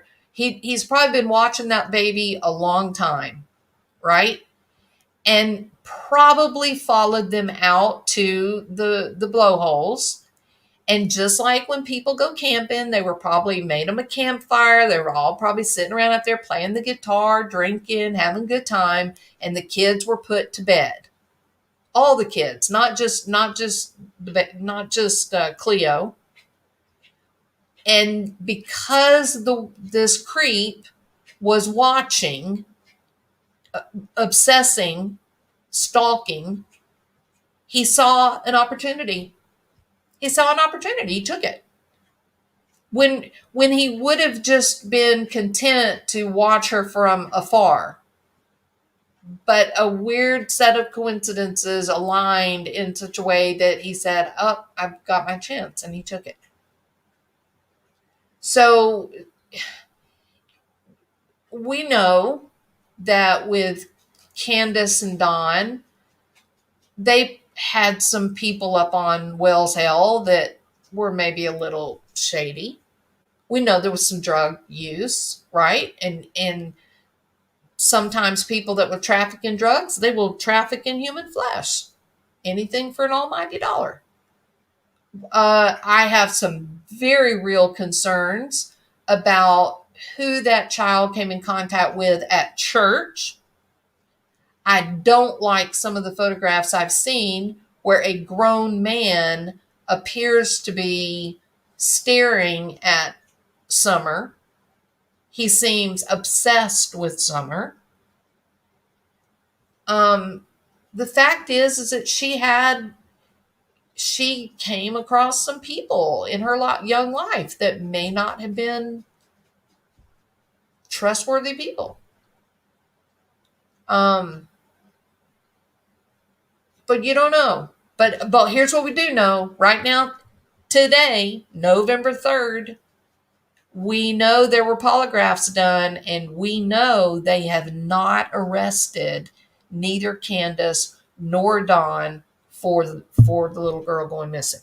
That has to count. That has to mean something.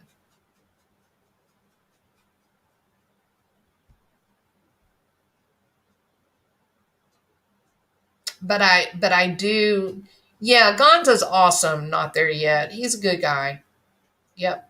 You learn a lot from somebody like Gonzo.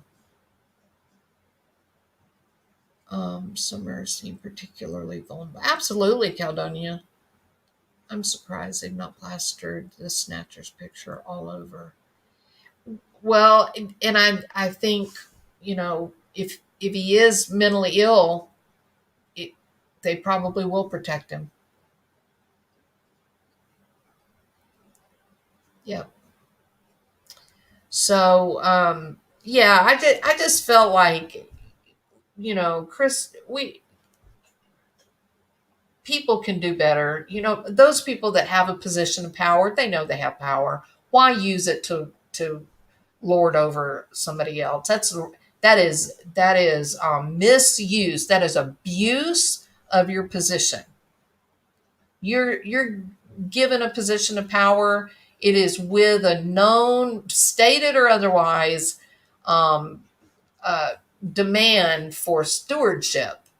You've got some power. You have a moral imperative to make sure that the power that you have is used to help other people, not to create or cause harm or subjugate others. And what I saw the other night was not good stewardship of his power. Really wasn't. It was a little it was pretty upsetting to watch for me. But I'm kind of a hearted person too, so absolutely 12 step. Nope, you're awesome. Sheriff Grady Judd would have plastered that creep's pic already. Sure, absolutely. No proof of the Wells guilt yet. But also no condition of innocence either, right? There's still some pretty notable questions out there. Um, so I don't know. I just think we got to do better. That's why previous cases have little bearing in current cases. Yep. The rescue of Cleo has given me a bit of hope for summer. Absolutely. There's a group of people, Lady of Angels, that feel that it's possible that Summer could have been taken in an act of rescue to try to protect her from the living conditions that she was in.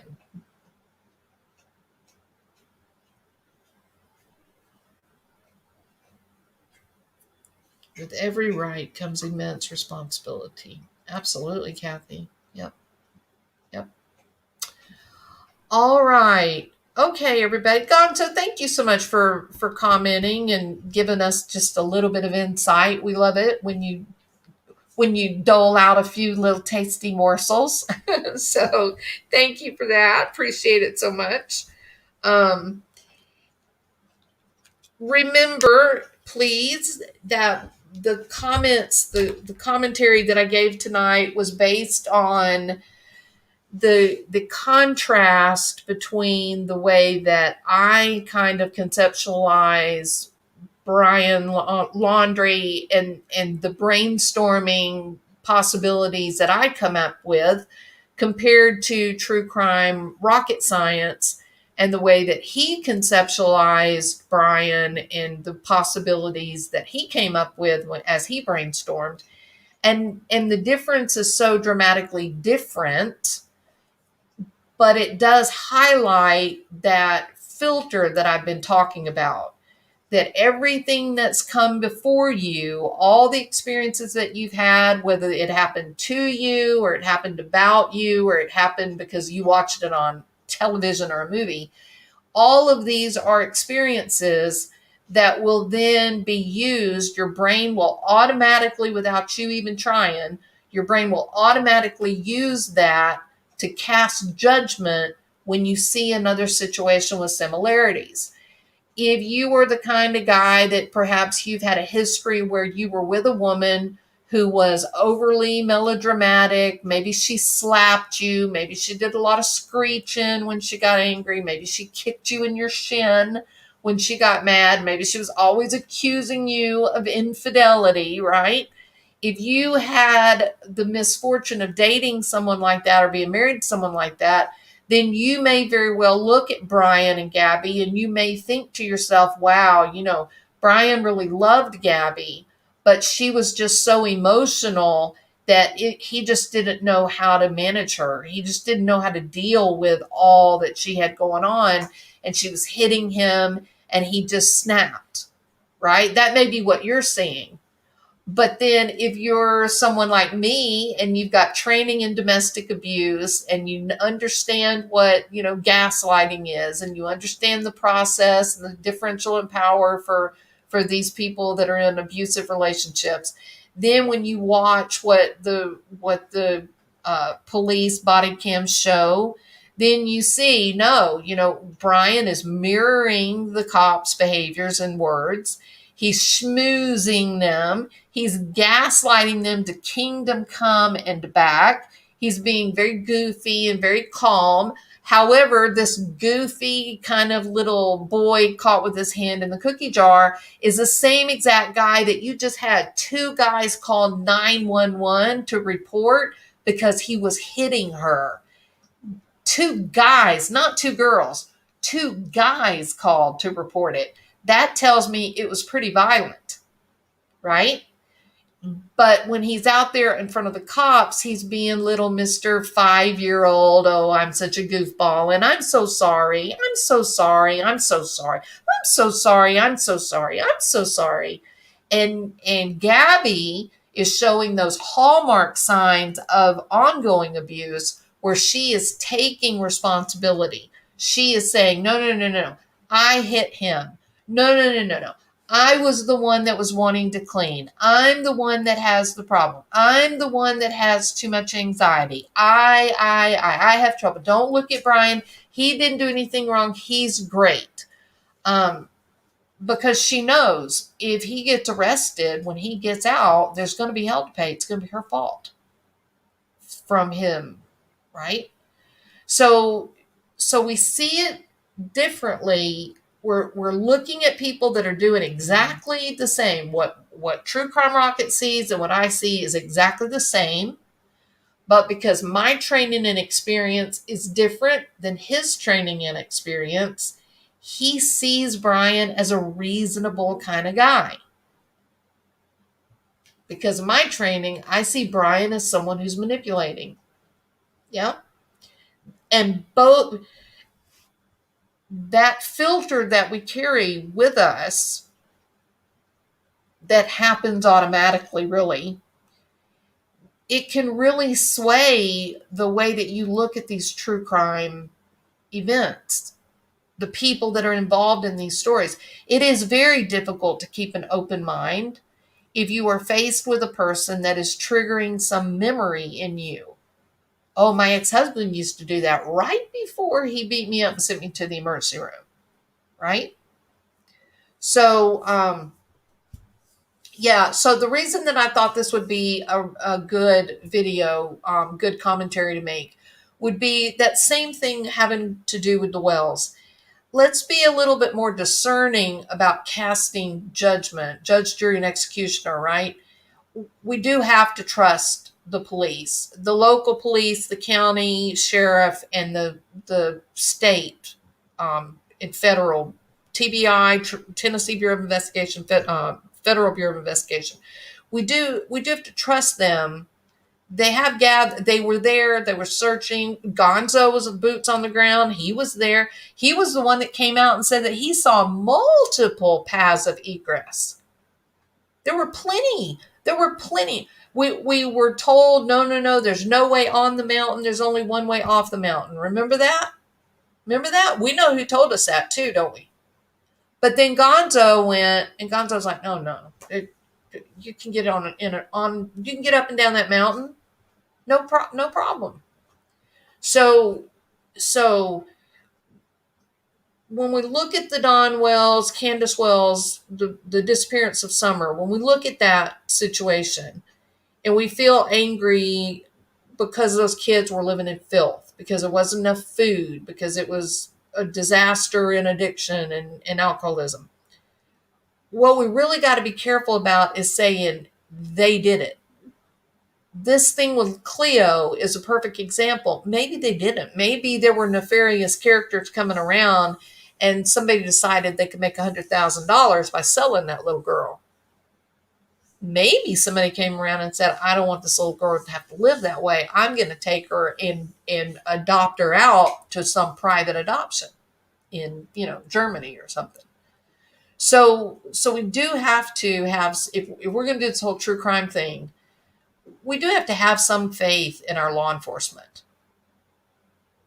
And that doesn't mean that they don't make mistakes. I mean, everybody makes mistakes, but they don't want to make a mistake. They're not running around doing it with impunity. If they make a mistake, it's because it was genuinely an oversight. I believe that in my heart of hearts. Um, but just remember, just because somebody may see a case differently than you do, it doesn't mean that they're stupid or they're bad or they're evil. Doesn't mean any of that. It just means that their lifetime of experience has caused them to use a filter that sees these actors in a little bit different way than your filter does. So we need to quit getting so personal and battling one another in this true crime thing on YouTube. We're all interested in the same thing. We could learn more from each other than fighting against one another. The division that always seems to bubble up to me is fascinating. If I could figure it out, I would write a book about it. But I don't know how it happens. I don't know what people. I don't know. I don't know. Unless it's all this tribal. Maybe it's this whole tribal mentality and the desire to gather as many people into your community, and it's some sort of competitive, my community's bigger than your community thing, which is dumb because that doesn't have anything to do with the price of eggs in China, does it? If you're interested in true crime, then who cares if you've got so many people or another channel? Because the truth is, people go from channel to channel to channel watching everything that's being said about whatever case it is that they're interested in. We got to stop this game of gotcha. I think we got to quit. I mean, what they're doing to the Wells, what the Wells are allowing. And believe it or not, Candace is the one that's got the right idea. Stay off of YouTube, Don. Quit going on YouTube. These people are not your friend. I don't know. Trust me on this. You may have Gonzo's phone number. Ask him. Call him. Hey, Gonzo, do you think these guys that took me on panel the other night, do you think they're my friends? You think they're helping me find Summer? They're not helping you find Summer. They're making money off of your discomfort and consternation. So we got to do better. But people are going to do what they're going to do, right? Anyway, I just thought it was an interesting contrast between the way that true crime, rocket science saw Brian and the way that I see Brian. So anyway, I hope you will go. I'm kind of stumbling around. I'm done now stumbling. I hope you will go over to True Crime Rocket Science. Go back 5 days and you will find the video where he talks about Brian and Gabby and the financials. But when you listen, don't worry about too much what he's saying about the financial part. Listen to how he characterizes Brian's personality and Brian's investment in his relationship with Gabby. And when he's talking about the three brothers on Legends of the Fall, and then think about how I've laid out the way that I see Brian and Gabby, it's dramatically different. And I think that's so interesting to be able to see it so clearly. All right. Okay. I was subjected to brutal violence for 4 years, even when 7 months pregnant. I didn't see that in Gabby and Brian at all. I am a lone voice saying this, it seems. Well, you're not, Liesel. You're not a lone voice. True Crime Rocket Science, he is with you. So you might want to go over to his channel and listen to his videos that he's done on the Gabby Petito case.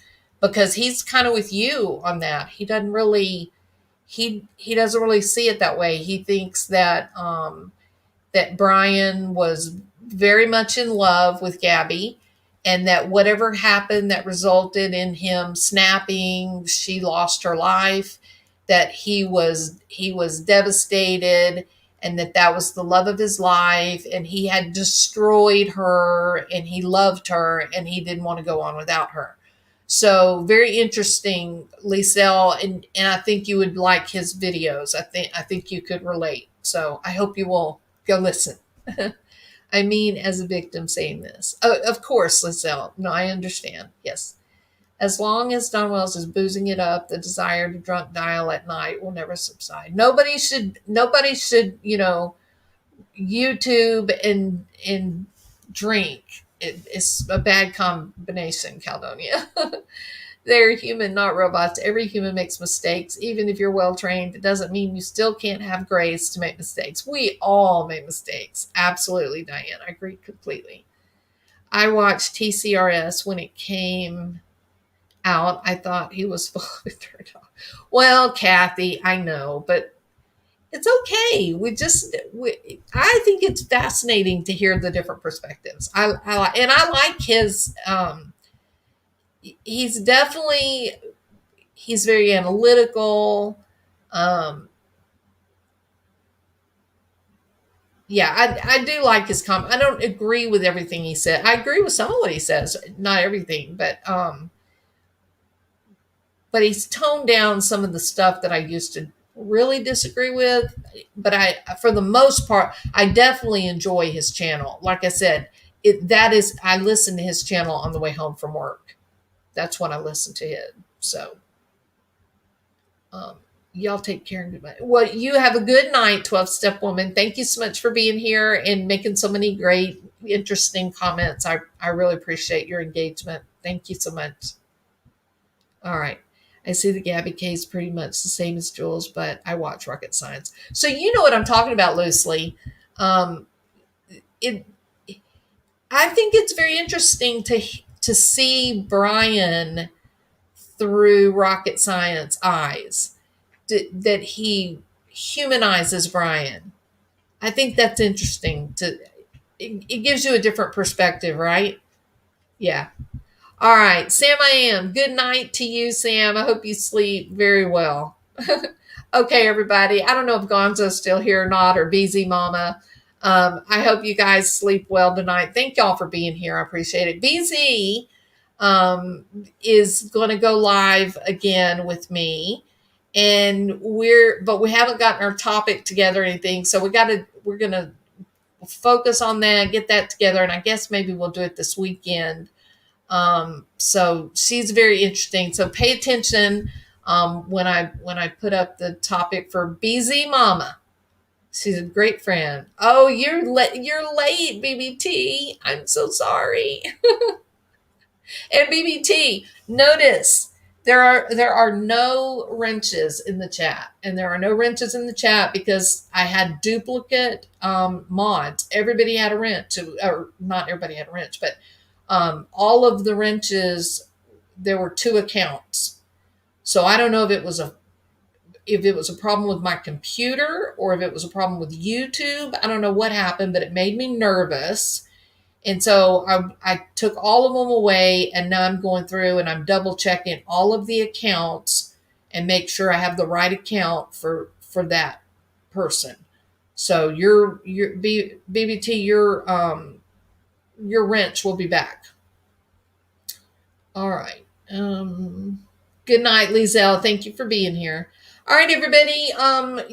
Thumbs up, thumbs down, depending on whether or not you enjoyed the conversation. If you have not subscribed, I hope you will. You may want to check if you are subscribed. You might want to check that YouTube did not unsubscribe you. I got 3 messages. One was from Rochelle Black and 2 other people that said that they were no longer subscribed to my channel and they had no idea why. So there's been that complaint in other channels as well. So if you don't mind and you're not getting notifications, you may want to look and see if you are in fact still subscribed, and make sure that the bell is properly checked. But and then always I read your comments, so I welcome any kind of discussion about what your opinion was on what we talked about tonight. And maybe you think I'm full of it, and maybe you think you agree with me. But either way, I'd love to hear what you have to say. Nick ticks me off when he discounts everything abused women have said and gone through. Well, Lisa, I agree. And that was one of my big complaints against him, was that there would seem to be a little bit of misogyny. But I don't know him on a personal level. I'm sure he is a perfectly wonderful and delightful man. But people have different ways of seeing opposite genders, and you don't know where it comes from. And I don't think he is so bad anymore. I think all that has pretty much gotten cleaned up, and it's better now.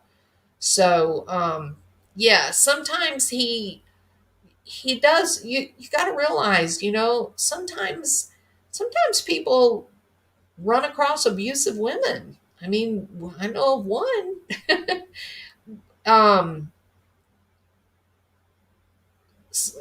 there are abusive women that can be really manipulative and really hurtful. I mean, I've seen women accuse men of sexual abuse of their children when there was none. Um, yeah, women can be horrible. So you don't know where a lot of that comes from. But I do think he treats people well in his channel. He talks to women with respect, and um, you just don't, you just don't know. But I try to treat people the way I would want them to treat me. I don't go after anybody first, but certainly if somebody goes after me, I'm going to defend myself, right? But I don't like these reaction videos that people do where they put up a YouTuber and then they just rip them to shreds. Like Foodie Beauty, people are so horrible to that poor woman. I feel terrible for her. Um, I don't know why people want to be mean to other people. I don't know why they do that.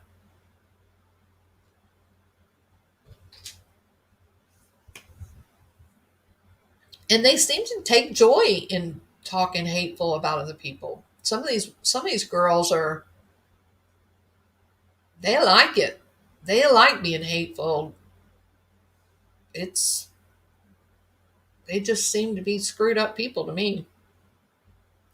Tripping on a mystery. Amber Heard did turn out to be one of those women, didn't she? She did turn out to be an abusive bitch. Absolutely. And thankfully he caught her. He got her recorded. Carol said, y'all have a fantabulous day tomorrow. I would agree, Carol. I hope the sun is shining wherever you guys are, and that the wind is blowing nice and gentle, and you got way too much money in your pocketbook and way too many friends around smiling at you. Hope it's a wonderful day. All right. Very good, peeps. My rent was here. Well, Diane, you were one of the first. You and Critters were the first people that I checked. All right. It's projection, treating others how they feel about themselves. How could you be nice to someone if you aren't okay with yourself? Amen, BBT. Very well said. Absolutely. That was perfect. Yeah. And I would dare say the people I've seen that go after others and think that they're so great and they can rip other people to shreds, they're pretty messed up people. She's banned from Australia. Who's banned from Australia? My best male friend was abused by his ex until I met and really got to know him. I never understood how men could be the victim. Oh, absolutely. Um, yeah, men can be. Uh, men seem to struggle with when women violate those those boundaries, right? Like if you have a child who is deceased, okay, let's say you've had a child that has died. For a man, that's kind of holy, right? You don't go there. No matter how bad the relationship is, no matter what happens, there's no reason to ever discuss the death of your deceased child. But for, an evil narcissistic bee, it's perfectly fine to you, as long as you're mad, as long as you think that, that man disrespected you somehow, and it's only about you working through your vengeance. It's perfectly appropriate for you to say shitty things about the dead child. Oh, you have two children, not three. You have two children, and you haven't seen them in 3 months, which makes you a piece of shit. But you don't have three kids. You say you have three kids, but you don't. You have two kids. Two. You hear me? You have two kids. Yeah, that is an evil, narcissistic bitch. And the men don't get it. That violation of that sacred social contract is inherent. And so it's shocking and it's awful and it messes with their heads bad. But some of these females can be really the worst, really. Men may keep quiet out of embarrassment. I agree, Lisa. Yeah, many of them will say they're embarrassed. A girl beat me up or whatever. Thanks. I feel like I just got an A. PPT. It's been a while since I've gotten a right on. Men keep quiet. Let's see. Women can be very abusive. Absolutely. Ask BBT. Yeah. Women can be very abusive. Absolutely. And you're right, Liselle. Both genders can be dark. No doubt about that. My parents lost a kid, and I later learned in grade school that those are the highest rates of divorce. That's true. Point is, they grieve differently, and it's impossible to know how your partner will grieve. Absolutely. And then inevitably, when one person is grieving differently at a different rate than the other, then it turns into, pointing the finger of blame. And then it's lost. Then the relationship is lost when you begin to blame each other for the death of the child. Yeah. Oh, the person that you had to deal with, BBT.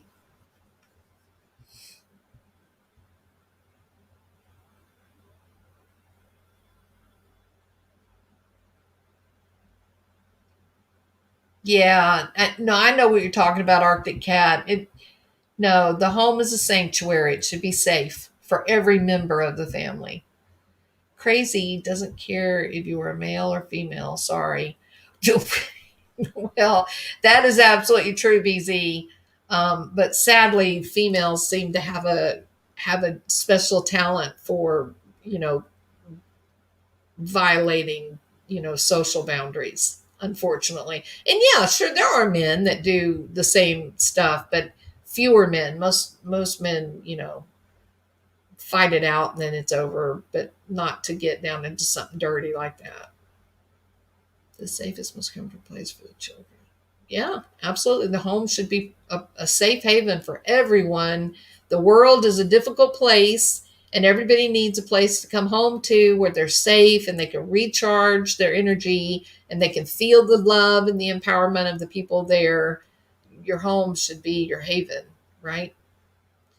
Like my mother was determined to keep talking about her, and my dad wanted never ever to mention her again. And that is the perfect environment for finger pointing, right, BBT? Right on, sister. You are absolutely correct, but I am not sure she discriminates. She's equally abusive to everyone regardless of gender. Yeah, things have gotten difficult over there, BBT. I don't know if you've seen the latest. Yeah, it's reality is setting in, I think. But all right, everybody, I got to get up early in the morning. Sadly, unfortunately, quite often the abuse is the bullying and the shaming starts within the family. Sure, yeah, Arctic, I would agree. Yeah, but the biggest bullies that you see, look at their families. The families taught them to be bullies.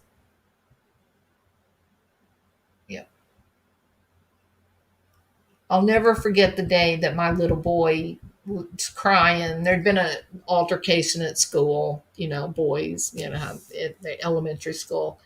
There'd been an altercation at school, and he was so upset. He's really kind, sweet person, and um, I never will forget. He was laying in his bed, and was crying. I went in there and talked to him, and he rolled over and looked at me. He said, "Mom," he said, "why didn't you?"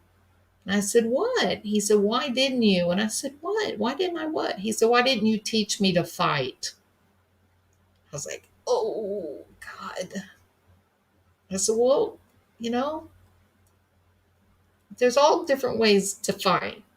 You don't have to bop someone in the nose." But of course, he was a boy, so that was gonna. And he's a big old boy, so that thankfully we only had one of those episodes. Never to happen again. Reinforced at home, yeah. Good night, Arctic Cat. Thank you for being here tonight. Thank you, Scottie No. It's good to talk with you. There's a huge difference between a house and a home. Yeah, isn't there a song? A room is just a room. I can't remember who sings it now. Luther Vandross? Is that Luther Vandross song?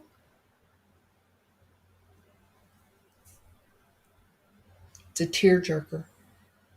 Happy to find a place where one is allowed to discuss both sides, also unpopular perspectives. I have a boy and a girl, and I see both sides.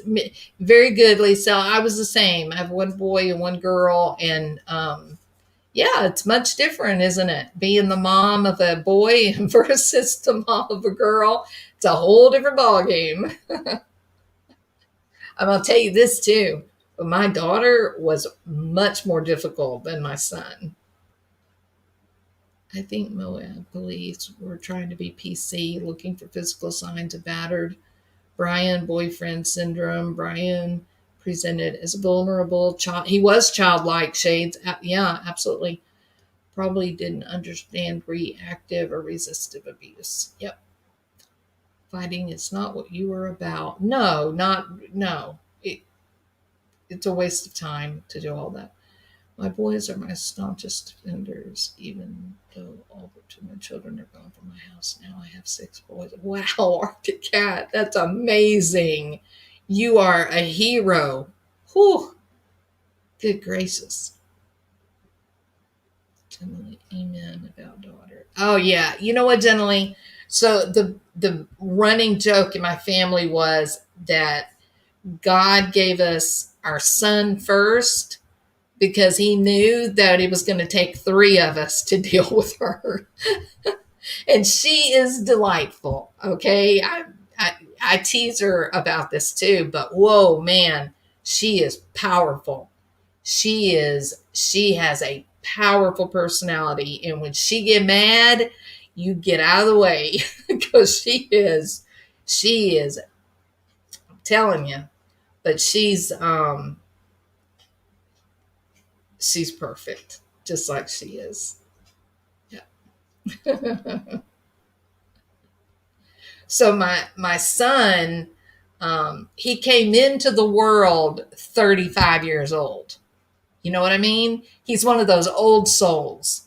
The word "Have you got your homework done?"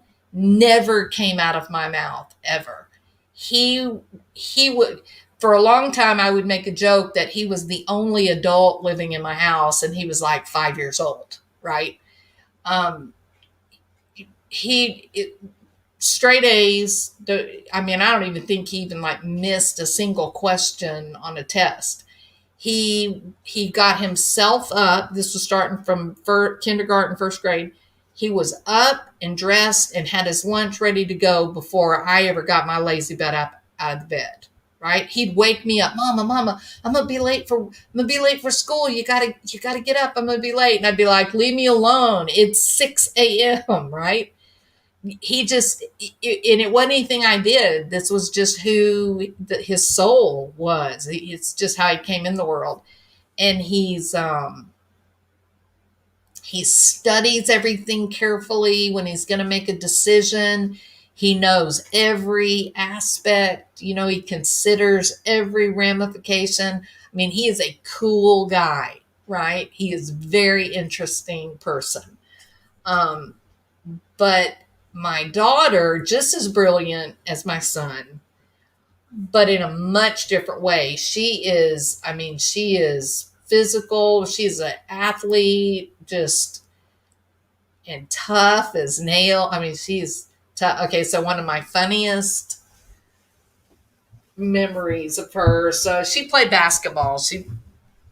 They had like a little like competition basketball thing. She played for the school too, but then they also had the competitive team.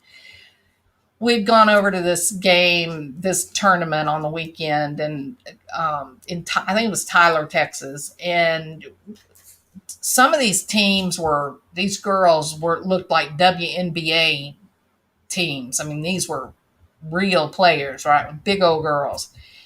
And some of them played pretty dirty, but our team was tough too. I mean, they were, no wilting flowers. Anyway, she just kept getting angrier and angrier and angrier and angrier because they were being, dirty and whatnot. And eventually she decided what was good for the goose was good for the gander. And the next thing I know, she crossed straight across the court with full intention to completely body slam this girl into the stands. And then she went ahead and made a 3-point shot. And when they called the technical on her, she turned around and looked at me like, what? Why is everybody so upset? And I never will forget one of my husband's friends was sitting there with me, and he laughed and he laughed and he said, where'd she get that temper from? I was like, I am sure I do not know.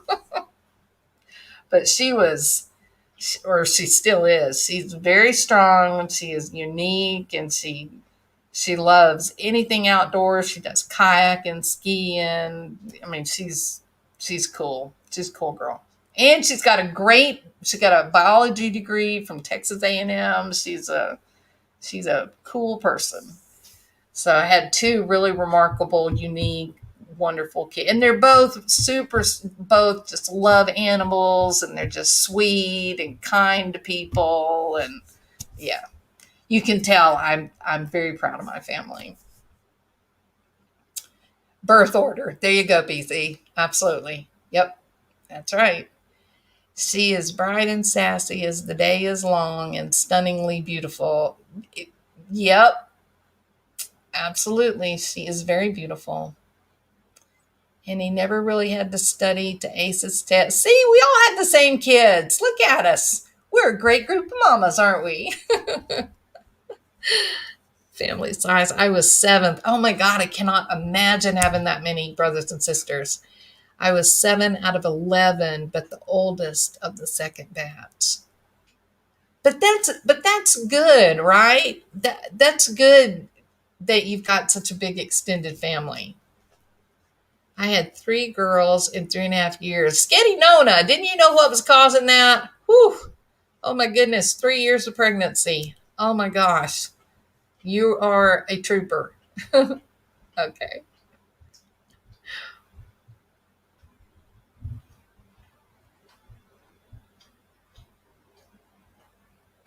My daughter was my 3rd child, born 12 years after my youngest son. God knew what he was doing. If she had been first, she'd been an only child. Hannah, absolutely. That is absolutely the same for us. My son is 10 years older than my daughter.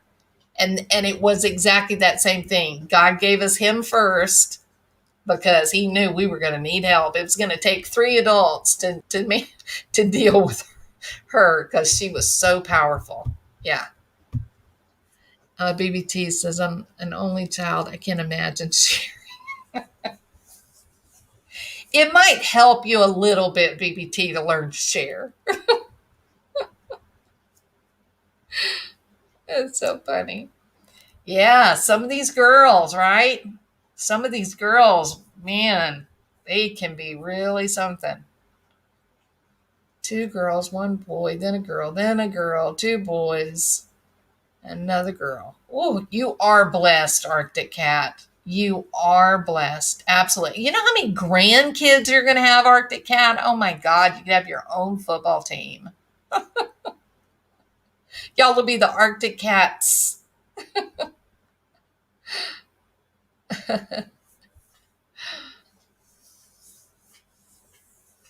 They're all in Ohio. I'm in Washington State. I left home at 17.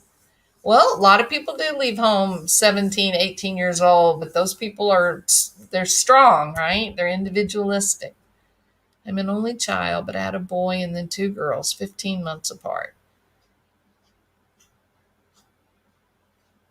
Yeah, she's definitely blessed. Yeah, absolutely.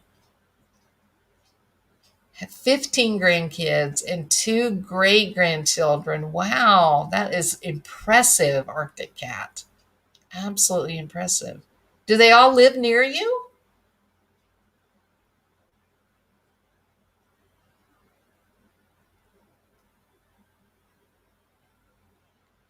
BBT said, you might have missed it above, but it was a proud parent moment when someone asked my daughter if she was a boy, and she pushed him and said, I am a person. That's awesome, Boston. Gotta like those sassy girls, right? Strong girls. They're delightful. I love strong girls. Absolutely. Yep.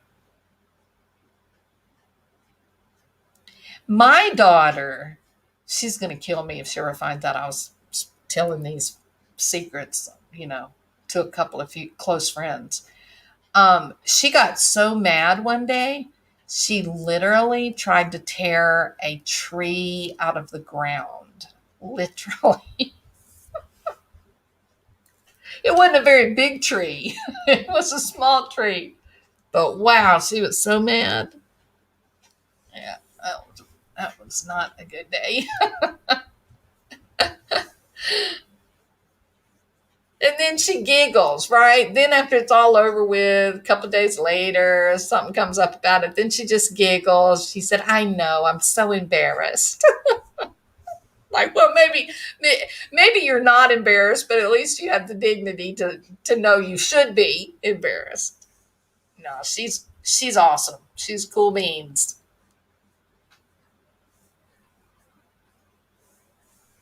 My son's cool. They like to go up and hike and hike the 14,000-foot mountains and you know do those things that you do just because you can do them, right?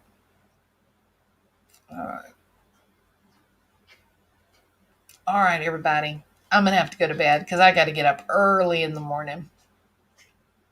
Y'all have a wonderful evening. I am so grateful to all of you guys for being here and spending time tonight.